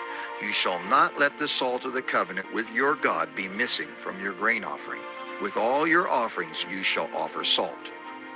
If you offer a grain offering of firstfruits to the Lord, you shall offer for the grain offering of your firstfruits fresh ears, roasted with fire, crushed new grain, and you shall put oil on it and lay frankincense on it. It is a grain offering. And the priest shall burn as its memorial portion some of the crushed grain and some of the oil with all of its frankincense. It is a food offering to the Lord.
If his offering is a sacrifice of peace offering, if he offers an animal from the herd, male or female, he shall offer it without blemish before the Lord.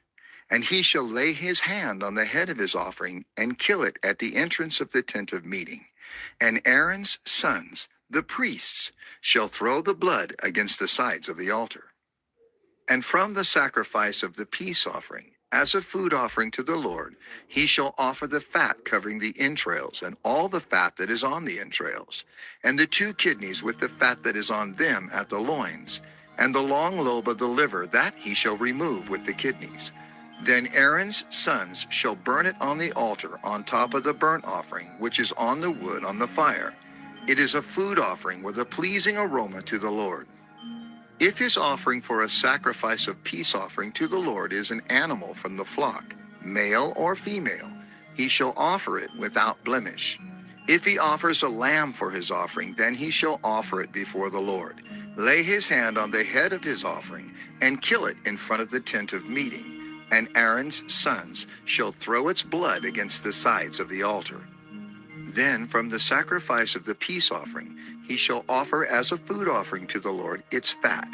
He shall remove the whole fat tail, cut off close to the backbone, and the fat that covers the entrails, and all the fat that is on the entrails, and the 2 kidneys with the fat that is on them at the loins, and the long lobe of the liver that he shall remove with the kidneys.